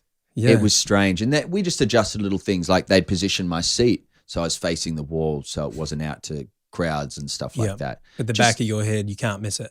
Just beautiful. People just frosted tips. Once those frosted tips set in. Yeah. They spot you a mile away. Yeah, mate, there he is. That piss yellow hair. It was a weird time for the show. Not a weird time. It was a golden era. Beautiful era. And we didn't know it. We were just. Well, let's face it. The show, it was a golden era purely because of us. Because of Rick Dalby, mate. No, it was just. It was the golden era. It was. It just happened. It just happened the way it happened. I think the cast happened to be really good. The writing was really good, and everything was just working really well. And we were just kids who went on the show, were lucky enough to get the role, and did our best. And it happened to be like one of the best rating times for the show ever. It's like a 6-year window. You know what? Also, it was before social media kicked off, and before streaming. That's my belief. Yeah. No one stepped on with an ego. I've heard these egos of like, how many Instagram followers the actor has, and they carry that ego and that power and that presence on set because of Instagram. You know what's funny? My mate Mevsy is on the show now. Oh, yeah. So Mevsy was on The Voice with me. Yes. And he... Yeah, I've seen him pop up. Yeah, and he's doing a great job. Doing a great job. Yeah, and this is his first acting gig ever. He was on The Voice. We were chatting about it, and he was like, oh, he lived in Perth, and he was like, I think I'm going to move to Sydney. And I was like, dude, you have to move to Sydney. What are you going to do in Perth? What are you doing? Yeah. He's like, oh, I'm driving a forklift. I'm like, get the fuck out of Perth. Let's go. Come to Sydney. Well, you know, you should get an agent. And he was doing modeling stuff because he's awful handsome. Yeah. And so he was trying to do modeling. He was trying to do acting stuff, and we would do self-tapes. Yeah. And so he ended up getting the role in Home and Away. Huge. And he's doing really well, but it's a completely different beast now with the social media, the way the show works. It's a shame. Yeah. I tell everyone, I've had a number of people call me when they've gotten close to Home and Away or been offered, and they're like, what should I do? You've done it. You've stepped into it. I do not hesitate for a second to say do it. But go in there and do the goddamn work. Go in there and treat it like a real job. Don't get caught up in the bullshit, because, again, remember where it is. It is Home and Away. It's not Shawshank Redemption. Do you know what I mean? But you can also make what you want of the work. Absolutely. And if you work hard, they'll keep writing you great stuff. Yeah.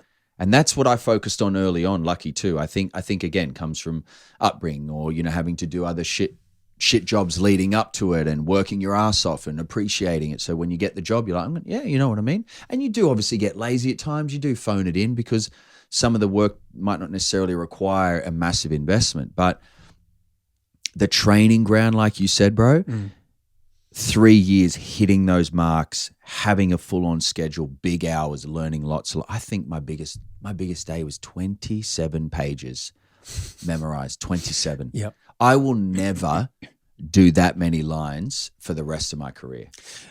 Yep. I remember I think my biggest one, I had 17 scenes. 17 scenes. Yeah.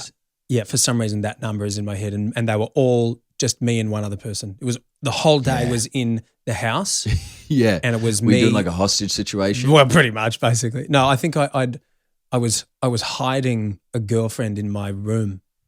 It was Jess Tovey's character, Belle. Oh my God. I think it was that day, and there was yeah. all these scenes in the bedroom stuff, which we never really did much. Yeah. And it was, I was hiding, so I was sneaking in, saying something to her, and there's no way I could learn those lines. Like, I fumbled my way through. I tried my very best, but we didn't get very long. No. And you fumble your way through, and you get good at learning how to do that kind of thing. Yeah, exactly. But and this is the thing. I completely agree with you with Home and Away. The best training ground you could ever get, because let's face it, it's the writers are under the pump. They have to churn out these stories and these scripts for how many characters on the show at any one time? 15? 20? Yeah, 15-ish, yeah. That's a lot of story. I know. That's a lot, and they don't have a lot of time to do it. So they've got to pump these stories out fast. Yeah. So these scripts are not the same scripts that you're going to get on a feature film or that you're going to get on NCIS that have got a massive team with lots of time. Yeah. That's not what it is. So they're doing their very best. Yeah. And so if you can make that script work, you can make any script work. That's the key. Yeah. With the lack of time, you have to shoot an equivalent of an episode a day. Yeah. That's what the show's doing, an entire episode every day. Per day.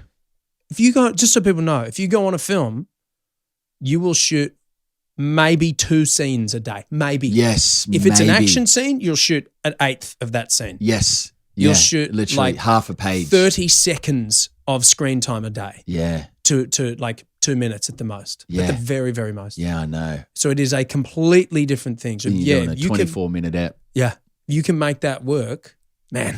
You are laughing. That's what I say to people, and it's also a good training ground for like getting into the publicity side of it, because you are thrown into the blender. You know what I mean? You're on covers of magazines. You're doing photo shoots. You're talking to press. You're learning how to deal with press. It's like it's a whole baptism storm. of fire, man. That show is like and that's why there's been a lot of wonderful actors that have come out of that. Because if you can come out the other side and go, cool, I'm armed now with the skills that Home and Away has taught me, anything else is going to be a walk in the park. Truly. Even like I'm sure if you were to talk to Hemsey, like something that's as big as a huge Marvel production that has all that money behind it, he'd be like, this is so easy compared to Home and Away. I know.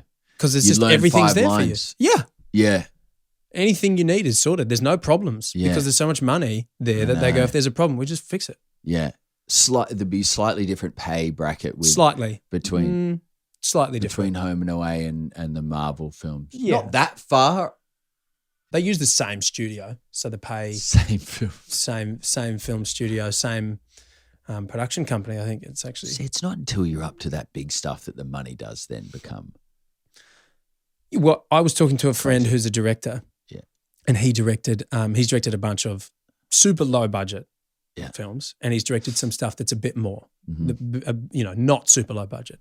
And I was saying how the pressure when you're doing something like a, let's say you've got $100 million for a movie, yeah. the pressure on you must be insane. He was like, dude, it's not, you've actually got it wrong. It's the opposite. Because if you are on a film set Yeah. and your budget is $100,000 and something goes wrong and that's a $5,000 problem, Oh, I see. you're in trouble. Okay. If you're on a $100 million set and you have a $5,000 problem, sweet, fix the problem. You're all good. So he's like, it's actually about it like that. Yeah, it's actually. I mean, he was like, the issues are more so that there are too many cooks in the kitchen. That's the problem. Yeah. If you can be in a situation where you've got $100 million and you get to call the shots without some executives and people breathing down your neck, that's the dream. But it's the having to keep everyone else happy. Has he done 100 million? Nah. But he's done something. He did something that was, a fair amount of money. But I heard this story about how Chris Nolan, how he did the Batmans, Yes. right? Yeah. And Chris Nolan's a big deal. Everybody, anyone who's into films know who Chris Nolan is. Yeah. But so is Batman. Yeah. And that was an issue because the studio wants to be able to call the shots. But Chris Nolan's like, I'm Chris fucking Nolan. I do what I want. Do you want me to do the film? Yeah. Because if you want me to do the film, I'm Look going at to my do Oscars. Yeah, I'm going to do what Chris Nolan does. Yep. And I think since then, you'll notice that there aren't really any massive name directors like Chris Nolan that are directing these big superhero films because the studios want to be able to mold. You can't control them. Yeah. I know. But yet the irony is that the Dark Knight and those Batman movies were the best, in my opinion, the best superhero movies that have been made. Oh, my God. The Dark Knight is just another level. Yeah. Perfection. Yeah. Perfect Incredible. filming. And the score. Oh, my God. Hans Zimmer is just, anyway, I could go on about Hans Zimmer all day. That guy's just I've seen him live too. Me too. In LA. Yeah. Yeah. I went with a buddy to see him, the whole orchestra. Yes. And I was super baked. And it was just like, whoa, I was like, oh my God. Hans Zimmer. I use was- scores for prep for stuff too. Yeah, get you in the zone. Time. If anyone wants to hear an emotional shifting score, it's called Time. Is that from Interstellar? Inception. Inception. Yeah. Yeah, I I'll listened get to you that there. for NCIS actually, funnily enough. It's a Some of the great, big stuff. it's a brilliant hack because I remember being on set. I did this film called I Can Only Imagine, and our lead character had to break down. Yeah. And to help him get there, he had an earbud in that was cameras here. No couldn't see, way. And he was playing really emotional music that meant a lot to him. Yeah. No problem. Got him straight there. And the earbud was off. Yeah, off shot. camera. You couldn't see it. Yeah, wow. Yeah. And because he was having a hard time getting there. That's amazing. And so they went- he I've went never to done each it other's. where it's actually on. Yeah. I've also brought in a. I wish I could talk about the content because it would make better, but obviously that's coming. When's the show out? November 10th, Cool. Paramount Plus here, November 10, and then CBS releases NCIS on the 14th, I think. Cool.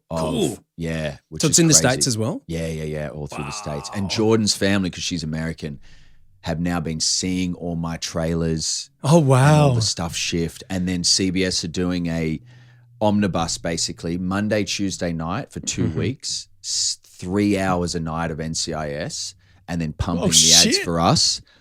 And then we're going on their primetime Tuesday night, which is wild. Wow, dude. And if it goes well, obviously we can continue to do it. But now Jordan's family's seeing, and then also what's tripping me out. Talk about like be in the midst of it.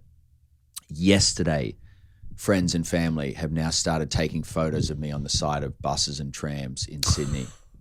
at bus stops and shit. The tram, the entire fucking tram pulls up and he's got a photo where the door's like, and my head's the size of the window. Yeah. Pulling open at the bus stop of our poster and the whole cast there and the shots that we've done. It's wow. Like, Derek Huff making a comeback. Denzel. That's weird. It's a trip, dude. That's weird. That's real weird. That it one's doesn't like, feel real though. Still, there's so much like because what do you do with that? I know. Like how embarrassing for you if you were in person. Can you imagine? What are you gonna do? Stand there, and go, hey guys, geez, you need to get on. You need to get a ride. You need to get on the bus. Who's watching this show? Yeah, looks good. Yeah, I've got to get a photo in front of one of them. You have I've got to do that with the cars. Running down the street to chase your own bus. Can you get a photo? Yeah, it's going to be pretty trippy. I'm going to get. We've got all the press tours starting next week. Cool. Well, probably the week that this ep will come out. So it's wild because they're all flying in. Everyone's coming back in for the press tour, and then it's going to all start. And then we have the big launch event on the Friday night. Wow. And, it's just crazy that there's 2 weeks of buses and billboards and bus stops and press and shit all releasing because you've been in this little pocket for 5 months and you're like, oh, I hope the show's good. I haven't seen any elements of it except in ADR. So we're going to see the first episode when Paramount Plus. Oh, you've seen nothing but the ADR stuff. I've seen ADR. That's it, which is where you go into a booth, unpolished, and you watch a scene. And you dub over your voice. You dub over the voices, any lines that are missing. Out of context. That's all you see, the 20 seconds. Oh, cool, man. So you get to go and have the full experience. I'm shitting myself. I just want it to be good. You know, it's funny though, man, going into another reason, like apart from the billions of other stuff I've said about the experience, it was so nice, and you'll get this, going to set and doing subject matter that was fun. Yeah. Light. There's comedy through it. There's all the action stuff. I'm doing stunts and explosions and car chases and hostage negotiation. How fun. And like wearing your vest, you've got your gun on you, like we're doing shootouts. It's like. So tell me this, when you hold a gun, and I've seen, you with the way that you hold a gun. Yeah.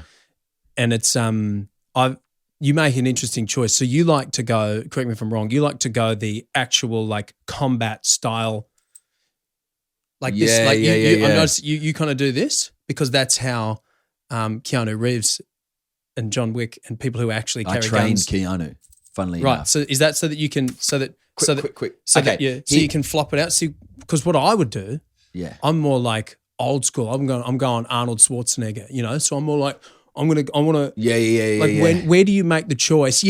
Like that. That's what I'm talking about. Where do you make the choice to go, I want it to be real or I want it to look cool, which is completely impractical? I love that you've asked this question. So, the slight backstory without boring, because of the training I've been able to do from other jobs and particularly without remorse, we work with this guy named Buck Doyle, who's a private trainer of Michael B. Jordan, right?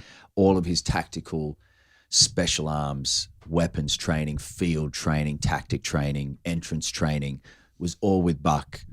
He's got a ranch out in Utah, and I want to try to go there next year. Anyway, he trained us in without remorse.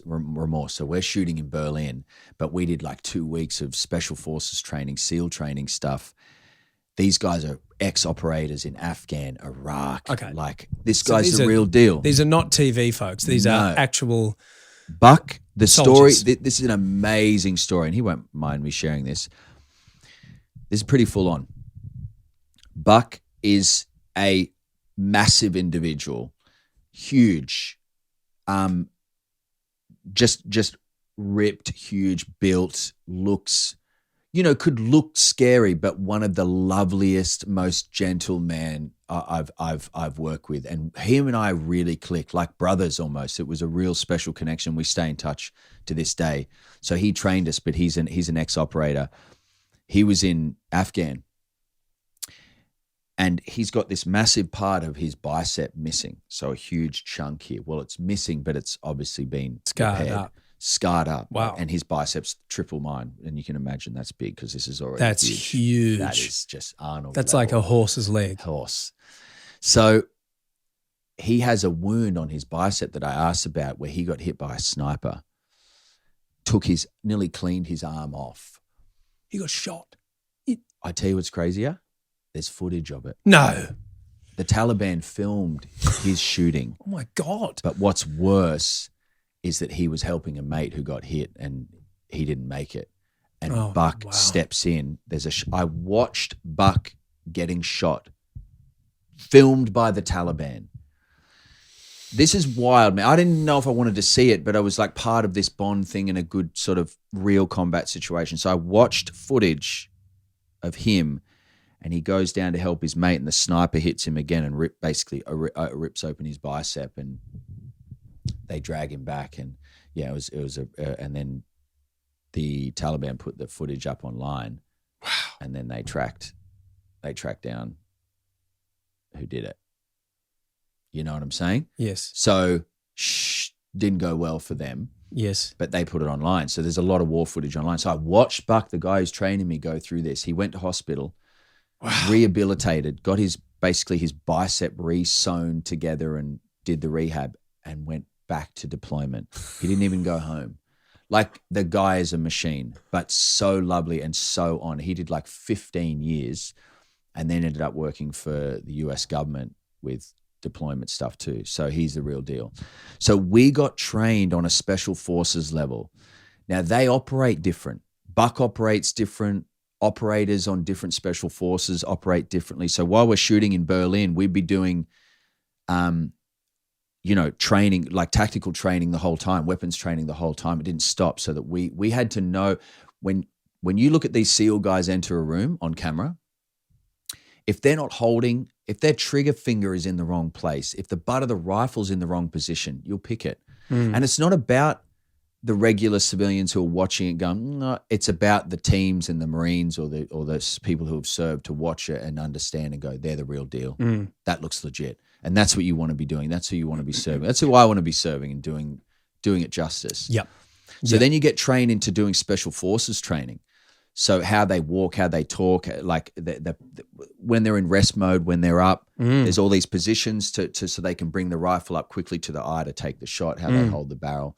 So then you go into a structured police unit, and in Australia where the training's completely different and the training's adapting, pistol up, pistol down, close to the chest, da-da-da. So going back to where you asked the question, I am such a stickler for it. Keep it authentic. Authenticity. Yeah. But you also want to serve the camera a little bit. Yeah. So when I was going through the weapons training. Where's the balance? Yeah, exactly. Yeah.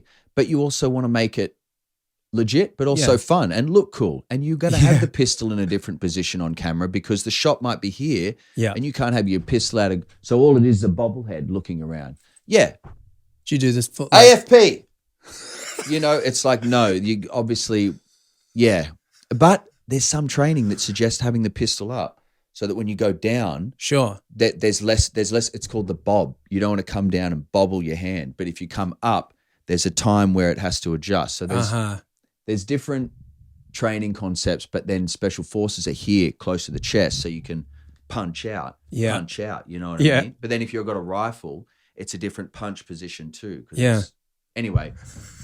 There's a lot of technicality shit, but there has to be because if that's real, that could make the difference between you getting shot.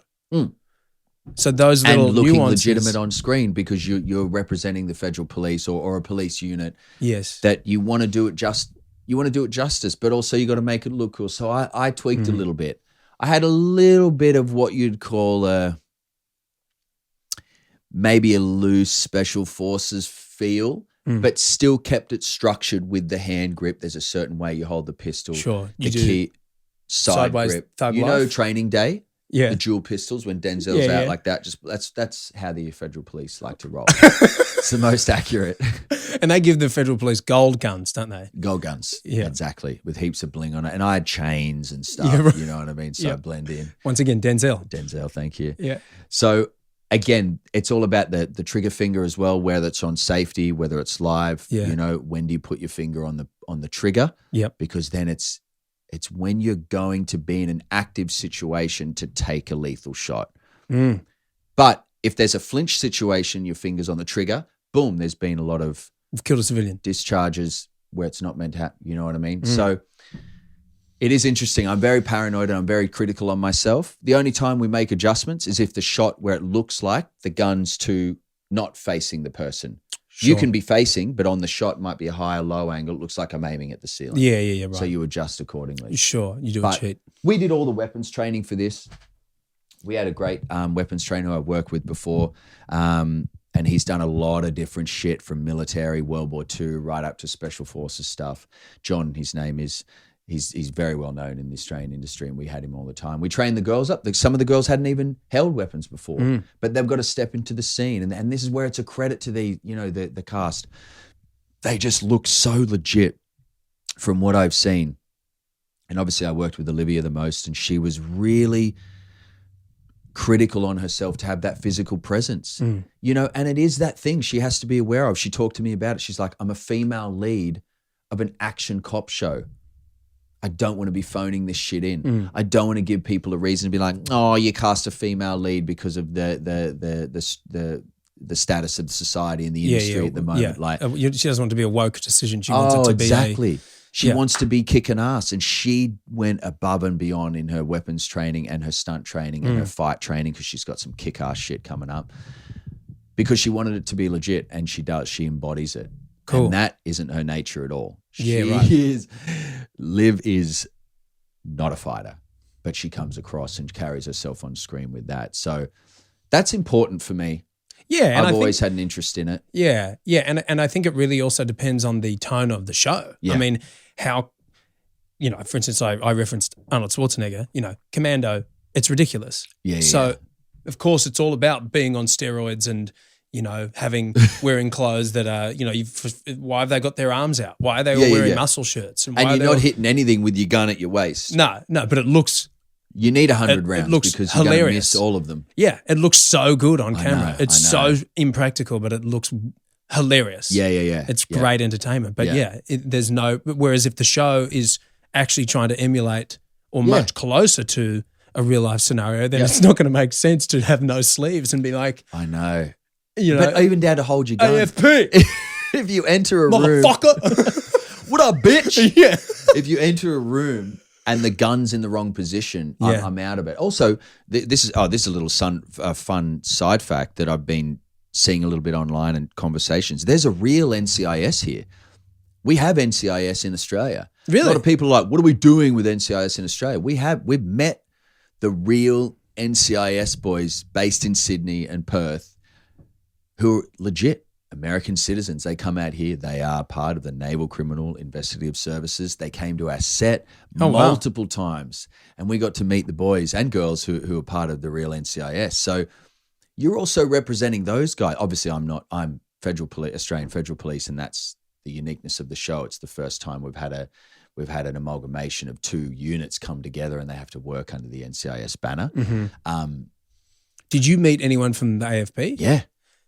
So tell me this, did you get, and this is probably going to be difficult to get a genuine gauge, but how do you think that these people feel about each other?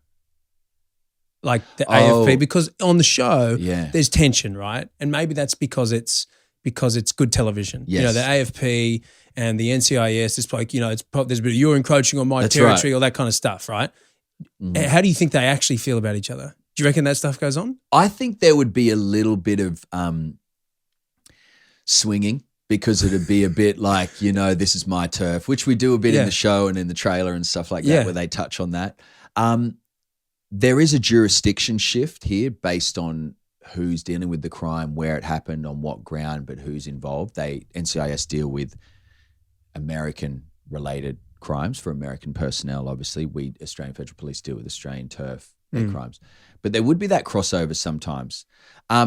They obviously want to work in conjunction with each other, and they've got a job to do, and it's bigger. Obviously, we blow it up because of the stakes, to create the drama and the stakes of the show. But to be honest with you, they were so pumped to be on set. Yeah. It was that the NCIS guys came back 3 or 4 times. We had big people from the AFP coming in as well. And we worked with the Australian Navy. We had the top tier on set with us, and members of government as well, Parliament coming in to watch us, because it's a huge deal representing Sydney and Australia in such a massive franchise. Well, and also for them, like, it's exciting. Go to a TV set. This is what I'm saying. It's cool. It's like, whoa, we're this pumped is to fun. have them there. Yeah. Oh, you're from the NCIS, and they get the NCIS badge out. I even said to one of the guys, I'm like, "You bring me one of your badges next time. Can I have one of your cards?" He's like, "Yeah, man, I got you." Because he comes home and he goes, "Hey, baby, hanging out with the guy from Spartacus today." And he's secretly And I'm like, "Babe, the real NCIS were on set today." Like, you're both I'm fanboying over each other. Literally, and he did. Next time, he brought his metal NCIS badge, which has holes pinned around the outside. It's got weight to it, and the NCIS emblem on it. It's the most badass badge, business card you've ever seen in your life, and I've kept it to this day. We had the real Australian Navy chopper pilots coming in. We're in the Seahawks and shit. Like, Sean and I have a scene where we're like on the ground, and the Seahawk helicopter is hovering above us like 20 meters. You almost can't stand your ground because the chopper blades are just above your head, hammering the ground, and you're like, you can't stand still. And action, boom, the chopper takes off. And those real pilots were there, were in the chopper with them at times as well. And at the end of the shoot, they rip off their badges, their chopper badges, and hand them to you. We give them an NCIS badge, losing their shit because it's an NCIS badge. And we're like, yeah, whatever. We get the chopper badge, and we're like, I go to Sean. I'm like, "Sean, I just got a chopper." He's like, "What? How'd you get one?" I'm like, "I got one for you too, man." We're just nerding out. Yeah. But it is like that. You're on those bases. We got to shoot on all the Navy bases, on their battleships, on our versions of the aircraft carriers, with real personnel, hundreds of real extras, not actors. I turned to one day when we're in this like war room scenario. I'm like, "How long you been in the industry for?" And they're like, "Oh no, I'm in the Navy." I was like, "Hang on, wait, what? The 120 extras here, they're no one's extras?" And they're like, no, we're all current serving Navy. I was like, holy shit. I was like, they've nailed the costumes here. Everyone looks legit. And that's the difference, man. Yeah. We were working. So every one of them's looking at every move that you're doing. They're going, "No, fake. fake." Looks ridiculous. Really scrutinizing. It was a buzz. No pressure. Yeah, exactly. It's like, don't fuck this up. And then we'd have the federal police guys coming in, and it was for a shootout that day. Of course. How am I holding my gun? How's my stance? And they made these beautiful little adjustments, little corrections with my feet. Cool. Where's my stance of my foot when you're taking a shot so that the balance doesn't lose? And I was thinking about what's on camera. And they're like, yeah, but if you do this on the wide shot, you're going to look like you're the shit. Not only will it feel better, it'll actually look better. And in a real life situation, taking a shot, it'll work better. Yeah. I was like, great. How would you say that those kind of gun toting scenes and kind of combat scenes relate to your elite level of skill in streaming, in video games? Gaming streaming? Yeah. Listen, I'm going to have a modesty moment here and say that I'm top tier gamer. You know what I'm saying? It just is what it is. Call of Duty, it's in my blood. I started on Battlefield. Yeah. Started on Counter-Strike, actually, for any gamers that are out there. CS, that's how we, what do you call that when you're short? That's how we abbreviate it. Abbreviation. Yeah, good. This is highbrow shit. CS, Counter-Strike, and then I went to Battlefield, but yeah, Call of Duty. Look, let's be honest, I'm not top tier, but I'm pretty damn good. I mean, I'll throw down against any other actor or person in the entertainment industry in Call of Duty, and I play PC, and I stream. You're politically correct when you play. Politically correct. That's it. It's actually a personal computer. Is it personal computer? Is it? PC? I've never thought about that. Maybe it is. But yeah, I do play Xbox as well, but I'm way better on the PC, keyboard, mouse setup. Yeah, and I do streaming, as you know, mate. Yes. I used to game a stream where people could watch. Do you still do that? Games. I haven't done it for ages, I think because of the show. Yeah. Also having a small baby. Yes. There's a couple of things that get a lot of time. Have to take precedence over playing video games. Yeah. Like raising children. Yeah. And my wife loves when I game. You know what, babe? I want you just go play some games. Kids. Yeah. Sit back and relax. Yeah. But that is my switch off, actually. Yeah. I'd play games when I was down shooting in Sydney. If I had like a few minutes to just like decompress after big Turn days. your brain off. Yeah. And Sean and I would play. We'd squad up in Call of Duty, and it'd just be that zone. We wouldn't even have to talk. Headphones on, less game. He'd be in his apartment. I'd be in mine. I'd be like, all right, let's just zone out and have a red wine, learn my lines, switch Pwn off. some noobs. Pwn noobs. And I do a lot of poning. I love it. I've always loved gaming. Jokes aside, you are actually really good. Oh, thanks. Like, and look, I don't know. Say that to camera. Because I'm really shit. So I don't know if you, the reality is I don't know how good you are because I'm terrible. Because I can't play first-person shooters without flinching. You've seen me do this. Every time someone comes around the corner, I'm like, oh, fuck. Oh. And then I can't even beat the computer, let alone actual people. No, yeah. I can't even. And I'm very competitive with it in the sense that, like, I don't play the single player. I play multiplayer, mass battles in squads or solo, and it's always against 120, 150 other real players. Like, I can't play the single player because I'm like, oh, yeah, I'll beat a computer. Yeah. That's not how that must be the competitive element in me. Oh, yeah, I'm the complete opposite. I have no time for the multiplayer because it's just not fun for me because I'm dead. Because you're dead all the time. In 5 seconds.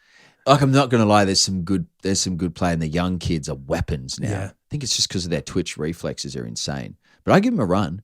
As I said, showdown, one-on-one against, anyone in the industry. That's I want to have that. I want to hold that title. Okay. But you're good at Mario Kart. I am very good at Mario Kart. You and I at Mario Kart, it's neck and neck. If you so you're I'm better than you at Mario Kart. Okay, give me that. You're very bullshit. good at all games, right? But you can't take Mario Kart away from me. No, you think I won't beat you every time, but I'll beat you more than 50% of the time. I was actually going to say this. If we had 10 races, you think you'd have me on 6? Maybe 7. No, not 7. Well, if I fell asleep. Are we going to have to actually prove this? I'm so down. Definitely more than 5. Definitely. You know this is true. We've done this. Yeah, but I'm pretty hectic at Mario Kart. You're very good. Thanks. You're very good. Yeah. Let's do a Mario Kart. Do people stream Mario Kart? Dude, they stream You know what? The streaming world is a beautiful and terrifying place. Yes, it is amazing that people can make a living doing this, but it's also quite frightening that people spend their life. People do sleep cam. in that world. What? Sleep. What do you mean? They just have a live camera of them sleeping, and they get paid. I'm not joking. People watch them while they're asleep. Yeah. People do. The weirdest one for me. I clicked on one the other day, and I was like, it was so warped. These people play those like anime characters where they sit there like this and they go, hee hee, and they pretend and they dress up as the characters and they get thousands of dollars sitting there, hee yippee, reacting to stuff as an anime character. That's it. Look, I'm not going to lie, the whole notion of streaming was blowing my mind. I remember Liam, who played Spartacus. He games a shit ton as well. Like, him and I are like gaming buddies, right? That's what we really clicked on Spartacus days. He's like, you game? I was like, I love gaming. You want game? Best mates. He was like, there's like streamers out there that play games and people watch them and they get paid like millions. Obviously that's the top tier. That's like, the DiCaprio of gaming, but still millions of dollars. I think a guy, Ninja or someone, signed a $20 or $40 million streaming thing. It's their entire life. But obviously that's all they have to do, play games 24/7. And all it is, I have a camera like this set up on me, and then my screen is being captured. So you set up a thing. So people can see you playing and they can see you reacting to what you're playing. Yes, that's it. So it's a video of you're watching me but you can see both screens. It's a small screen of me, the image of me, and then the biggest screen is of the game. And then they watch you play. But I can see the excitement of that because you're like, oh, this is so interesting seeing how people play and their reaction and dynamic, and you play it up a little bit, but obviously it's an intense sort of gaming environment, so they get to sort of an insight. And then I chat to people though in it. Like, I do Twitch. I think it's shout out Achilles TJ. I think that's my Twitch handle if anyone wants. How many people do you reckon are playing against you and don't know that it's... Oh, no one knows. Right. Well, they do now. Well, you can get what's called stream sniped, where if they join you and they happen to join the same lobby as you, they watch your game whilst they're in the same game and they know where you are and they come and kill you. I've had that before. It's like Inception, dude. It is. It's called a stream snipe because they are watching you on the stream. So they know where you are on the map. But they have to get in the same game as you. So you have to start searching for a lobby at the same time because it throws you in with 120 randoms. Oh, wow. And if they're watching the screen and their lobby countdown's the same, they know you're in the same game. Wow. What a like I know. a weird holographic layer of I did it through COVID digital. a lot with Liam. Yeah. And weirdly enough, it ended up being a really beautiful experience. We connected with a lot of people, and a lot of people were going through a tough time through COVID. Oh, yeah. And we would jump on 3 or 4 days a week and stream with them, and they would support the channel, and you know they'd send you what's called like gifts, where it's like money gifts basically, but it's like in cheering and doing cool sound effects and visual effects on your stream. So they're involved, but then also Liam and I would have these moments where we'd sit down and have really deep conversations and talk to each other and connect to the people in the audience and feel like they're part of the stream with us. And we got sent like gifts and really beautiful heartfelt letters, and we had people start relationships from our chats. That met each other in your chat room. Yeah. Wow. Met each other in the streams and then started clicking and chatting, and then together now, like living together. Relationships. Todd's Tinder, mate. Yeah, It was great. It was really cool, and it was like a great activity we could do. And I stayed connected with Liam the whole time, and the community that you build was actually quite amazing. Some of the letters we got, I'd share with Jordan and read the letters, and it was like really actually affecting people. Yeah, because they went through some dark places, particularly through COVID, and we were sort of that escape and that sort of personal connection, and would discuss really deep elements with them, you know, emotional sort of. It was the perfect time for that, wasn't it? When everyone was forced to stay in their homes. Yeah, it's nice to. That's. Yeah, I think it's a different thing, isn't it? When you aren't forced to stay in your home and people get kind of addicted to these to the streaming and the gaming. So that's a really fascinating development that's happening with technology. What do you think? Like I saw this video the other day of a trailer for a game using Unreal Engine. Yeah. Is that what it is? Yeah, Unreal Engine. And it was remarkably close to being real life. Yeah, I think that if it didn't say the caption that this is using the Unreal Engine and I'd just seen the footage, it may have taken me a while to figure out that it wasn't real. I mean, obviously because of the framing, it's a first-person shooter, so I'm like, okay, well, this is either someone really making an effort to film like a first-person shooter or it's a game. But the point is the graphics are so amazingly real that it's getting really close to, like when that becomes VR and you put on a headset and you're not looking at a screen anymore and you're just seeing this out your own eyes. Yeah. What do you think's going to happen with that? I want AI to go away, if I'm being honest. It's pretty frightening, isn't it? I don't look. Yes, there's going to be some elements which are amazing and fascinating and incredible and creative wise, but it is going to end badly. We don't need more automation. We don't need to take people out of jobs. Some things can be automated, which is great, and you can use technology for some elements, but my personal, like sounding like a dinosaur, I'm in the tech world, I'm deep in it, and I just don't see where does it end? And then it'll be used criminally, and you know it will be. People will go to prison for crimes they didn't commit, and I know that for certain. People will be framed. People will be set up. We don't need to disconnect people anymore. We don't need to automate things more. We don't need iRobot. iRobot's been written, filmed, shot, shit hit the fan. They're building robots now to live with people. Yeah. Guys, Will Smith, 90s, top of his game. Controversial now, to a degree. But iRobot, watch it. Why do we don't need that though? Why are we taking away that human connection? Yeah, I mean, I get you on that. I think the reality of something like iRobot I don't know how realistic Well, that is. obviously that's But it. the thing that I think is more concerning, I agree with you, but the thing that I think is more concerning is, did you see that movie Wall-E?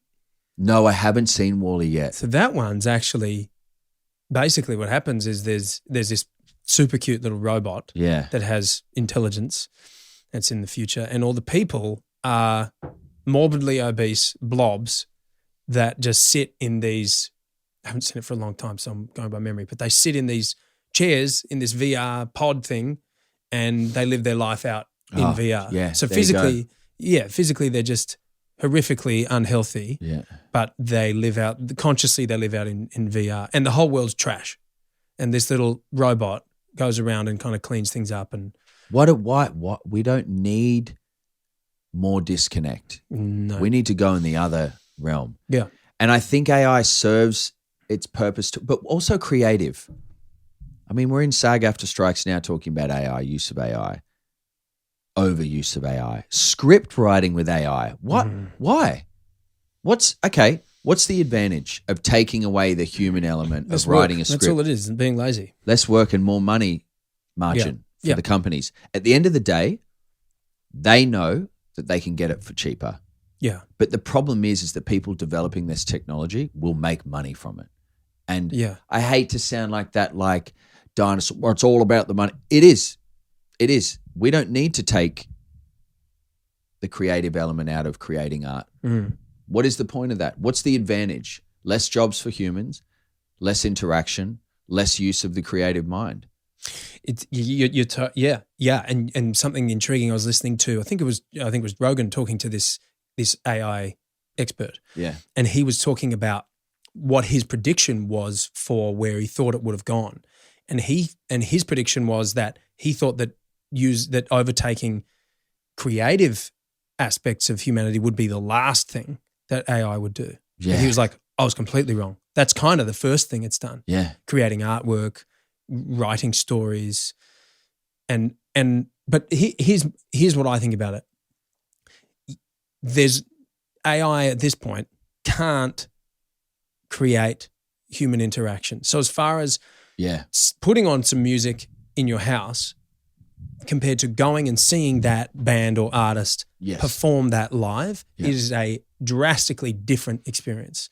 Now, the recording can be auto-tuned and can be perfectly played in time and all this extra production, and it sounds lush and huge, but it still is not going to feel anywhere near as powerful as going and seeing it live with mistakes, without the production, out of time, because there's human element to it. There's something about that human connection. Do you know what I love about when you talk about this stuff? And this is the unfortunate thing of your passion.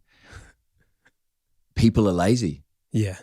And when it's given to them on a platter and they can do it from home, they don't need to have that experience. They don't want to have that experience. It's just dished to them and it's so accessible. Whereas you live for that experience, and that's why we need to hold on to it. And I think that there are a lot of people that know that the live experience of whether it's listening to music or any live experience is more powerful. That's why theatre, you compare theatre to movies, and on paper it's like theatre's so lame. But why are there people packing out theatres to see people dress up in a silly costume and twirl about and sing? Because it's the human connection. Human experience. Yeah. Yeah. And that I don't think that's gonna go.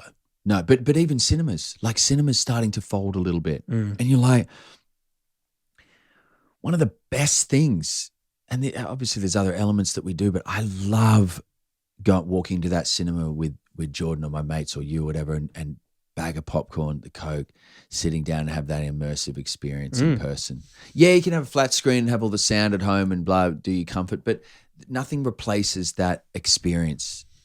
You know what I mean? Yeah. But it is starting to die a little bit because people have the accessibility at home. I think that there's something that's interesting about cinema and movies that, there was, so we watch these big Marvel films or these big action films that have such huge budgets, but they also have such a drastic amount of let's take Transformers, for instance. So much CGI. Yeah.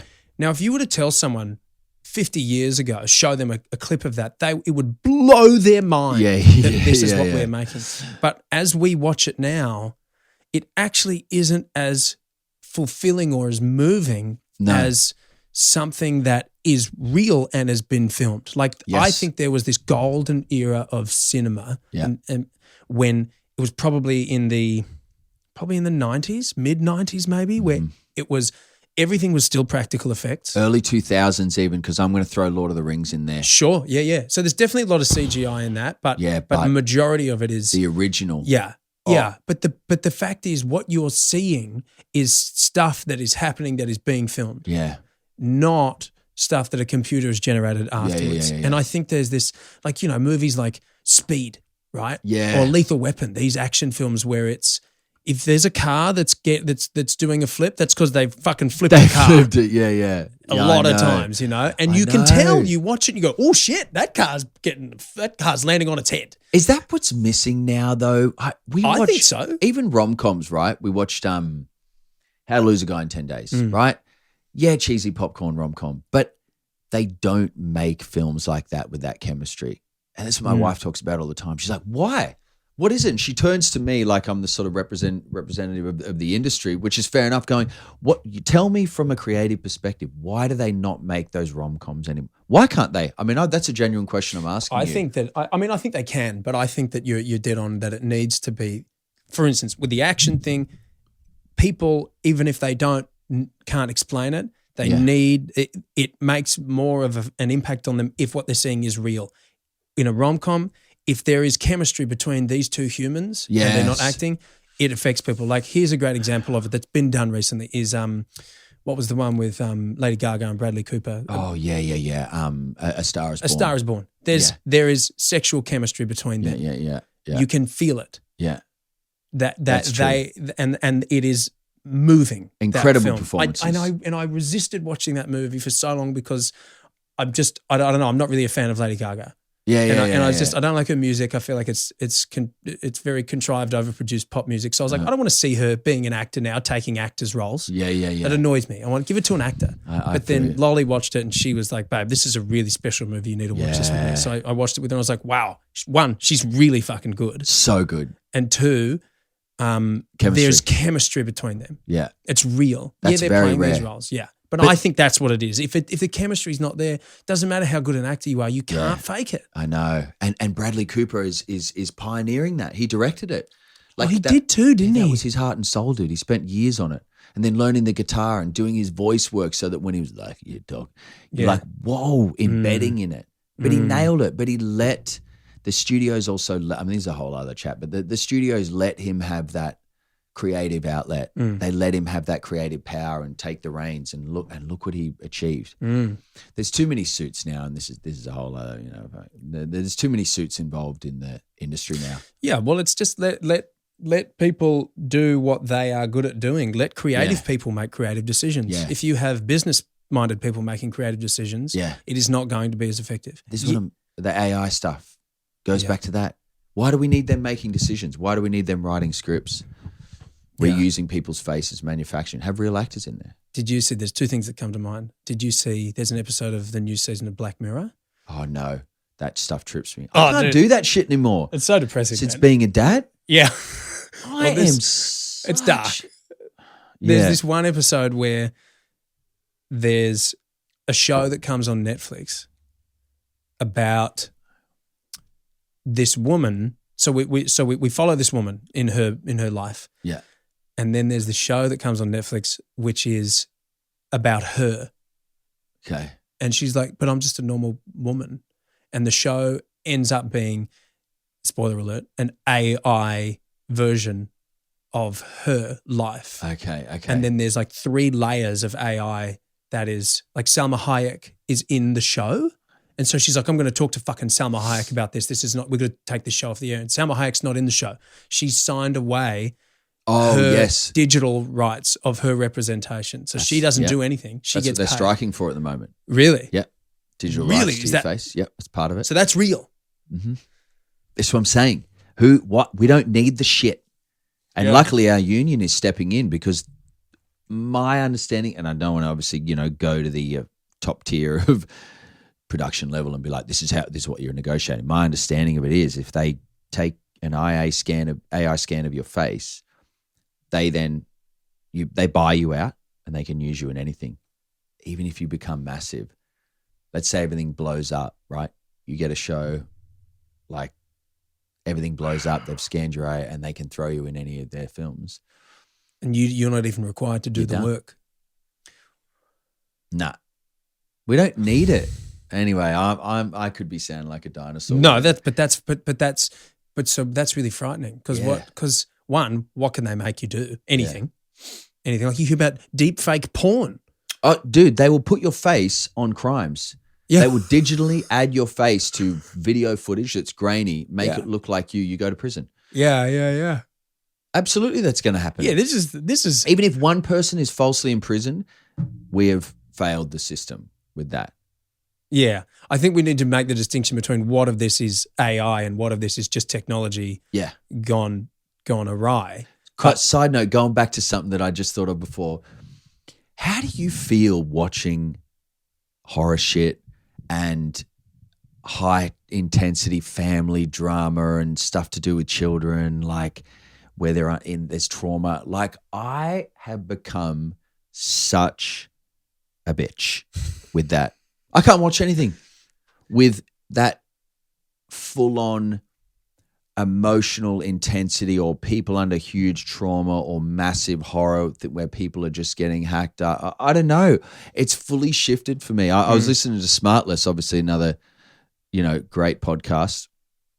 And Jason Bateman was talking about it, with since having kids, where he's just become such a wuss, where anything that there's trauma, even stuff that's going on around the world, it's like, I can't listen to it because I get too affected by it. Do you feel elements of that being a new dad? It's interesting. I've gone the other way because I feel like for me personally, I have been in the past very sensitive and been almost too sensitive at times where I've watched things that have been, that has affected me like that before having a kid. Okay. But now since having a child, I've actually hardened to the point where I've been on this journey of, and I've talked about this so many times, this journey of maturation where I've had to step into taking more of a assertive role in my life. Oh, I see. So I've actually gone the other way. So those, like for instance, I went through a phase where I couldn't watch any MMA or UFC because it was too violent for me. Yeah, now, I watch someone get clean kicked right in the face and a tooth comes out and they get knocked out. Nothing. I don't feel anything. It's totally fine. And that's real. Yeah. So there is some stuff that's like movies that are really, really dark that I'm kind of like, I don't really want to put this in. I don't really want to put this into my psyche at the moment. I know, but I've actually hardened a bit. I know what you're talking about. The hardening also might. But that's just because that's the journey. That's from where I needed to come from. Yes, of course. And I'm trying. You might have gone the other way. Yeah. Yeah. Massive bitch. With some things, but what I would do, I would switch my language for how I've shifted from hardening to not hardening. It's like protective nature, no bullshit. Knowing that I'm capable of. Isn't that strong? Oh man, and that just kill. For your kids and your wife, it's like. That's just like you don't. I think about this weird stuff of like, if shit went down, I don't know where I'd stop. Like if something serious. Yep. I know Lol and I talked about this the other day. We talked about this horrific fake scenario where someone abducted our child, and I just started talking, and I was like, I would put them in a headlock and squeeze until they died. I just said that. I know. But you would. It's weird. Even Jordan, who's like the most placid, she's like homegrown, placid, grounded. Like I'd kill. Isn't it fascinating to observe that?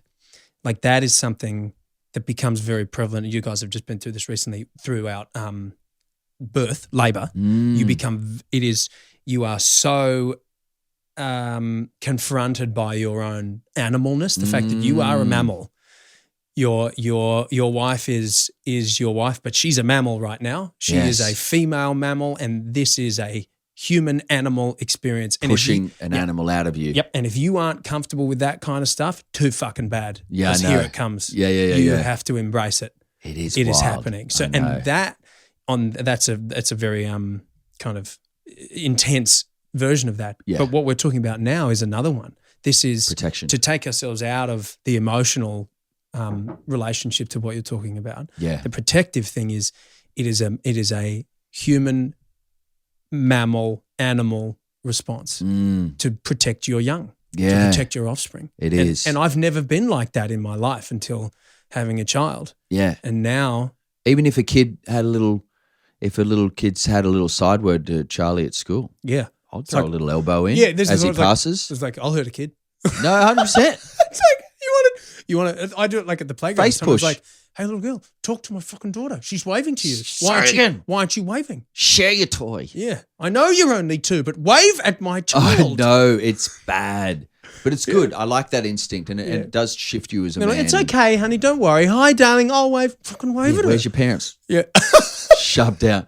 Yeah, it's funny. It's that protection thing. Yeah. And you do worry about it. Having a girl, we've both got girls, because girls can be bitches towards each other. My wife's Girls are terrified mean, yeah. because she got bullied hard in high school. Bad. Yeah, You know, that is a worry. Girls she can, did her girls can final be- year at homeschool. Oh, really? Year 12, because she's like, I just don't want to put up with it. You know what I mean? Just separate yourself. And you're like, yeah, fair enough.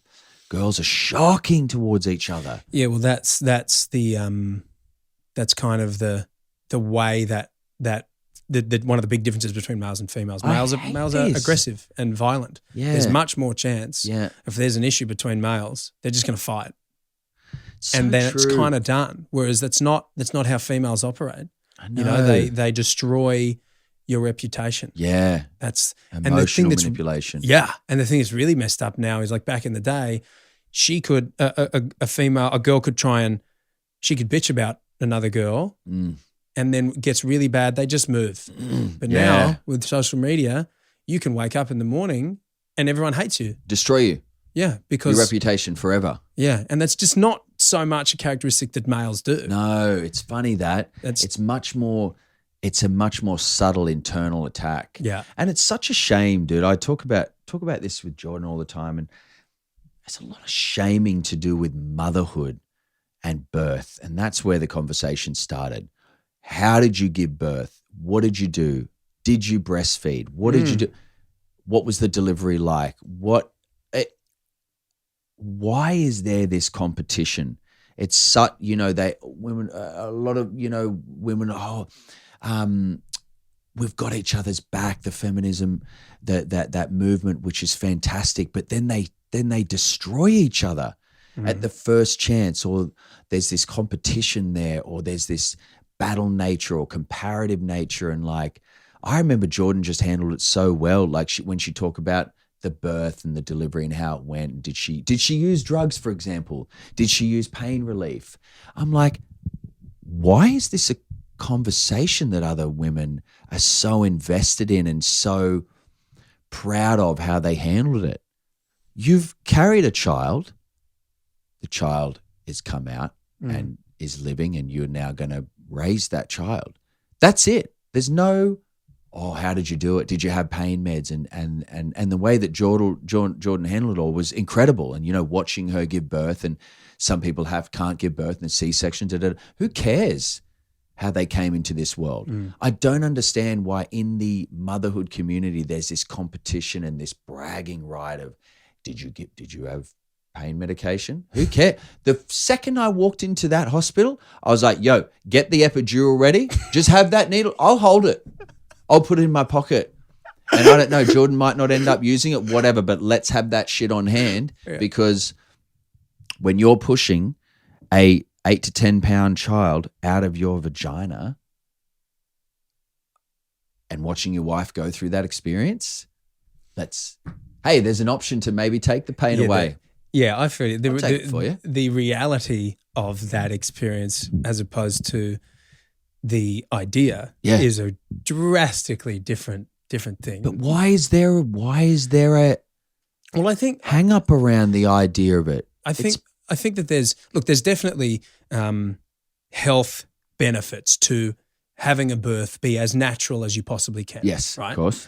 But again, the reality of the process from our perspective, observing it, is like, I was like, oh wow, this is way more intense than I had thought it would be. Women die in childbirth. Yeah. Why do they die less now? Because we have medical advancements and we have an understanding. We can intervene when we need to. Medical intervention, beautiful thing. Yeah. Now, I definitely think there's far too much intervention. Yeah, I know. There's definitely that talk. Yeah. But I definitely do think that, like, it's all good and well to have a plan, a birth plan, and you should. I think that my philosophy. Love it. Yeah. And, Great. and anyone, you have your own philosophy, that there's no hate. My philosophy is you should aim to have it to be as natural as you possibly can. Yeah. But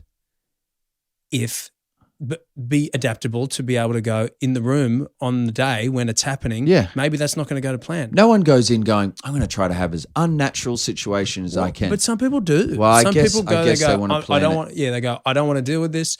I'm booking in for a cesarean at this date. That's fair enough. Yeah. But again, each to their own of like, it's like with any decision, if it's based on their kind of, this is a whole can of worms, but their body and their choice, and if they want to do totally, I'm like totally, that is completely their prerogative to do it. Yeah, it's just such a funny.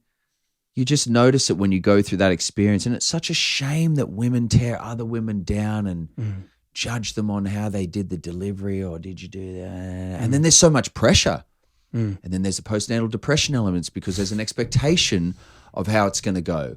Yeah, it's like, girl, that's carried this baby. Yeah. Let's go. We had this wonderful birth. Well, she wasn't a doula. She was it was a calm birth class that we did. Yeah. And that was a lot of what she talked about was managing your expectations. She was like, I'm going to give you the tools to aim towards having the best calm, natural birth that you can possibly have. But the reality of it is, she's like, there are some courses that will tell you that, childbirth is feels like having an orgasm. Oh my God, I thought you were going to say this shit. I've heard this. And she's like, I'm sorry, but I'm not going to say that. That's bullshit in my experience. She was very frank about it. She's going, it's going to be full on. There's going to be times when it's incredibly difficult and you need to manage your expectations. So here's what we can do to try and help you it is possible to have pain-free birth. She was like, that's real. And maybe there are some people who have an orgasmic experience, but the reality of it is that's probably not going to happen. And I'd like to talk to them. You should get them on the podcast. Yeah, I know, and I genuinely want to, because that process is really amazing. If there are, and I believe that it can happen, but I haven't seen it and I don't know how it could happen. Orgasmic? Yeah, orgasmic's an interesting one. Listen, even if they stood here and told me that it was orgasmic, I'm not going to lie, there'd be 10% of me going, bullshit. Yeah. But her whole point was manage your expectations. Love that. And be prepared to pivot. Be adaptable. Have a plan B, C, because things go wrong. Yes. And as Jordan says, a lot, like the intervention, yes, some elements is over-intervention, but 100 years ago, it was a horrific, life-threatening experience. It could be. Certainly. Yes, it's natural and, it's meant to happen. Yeah, of course, but there's inherent dangers with it and risks. Yeah. Yeah, and it's nice to be in a position where if those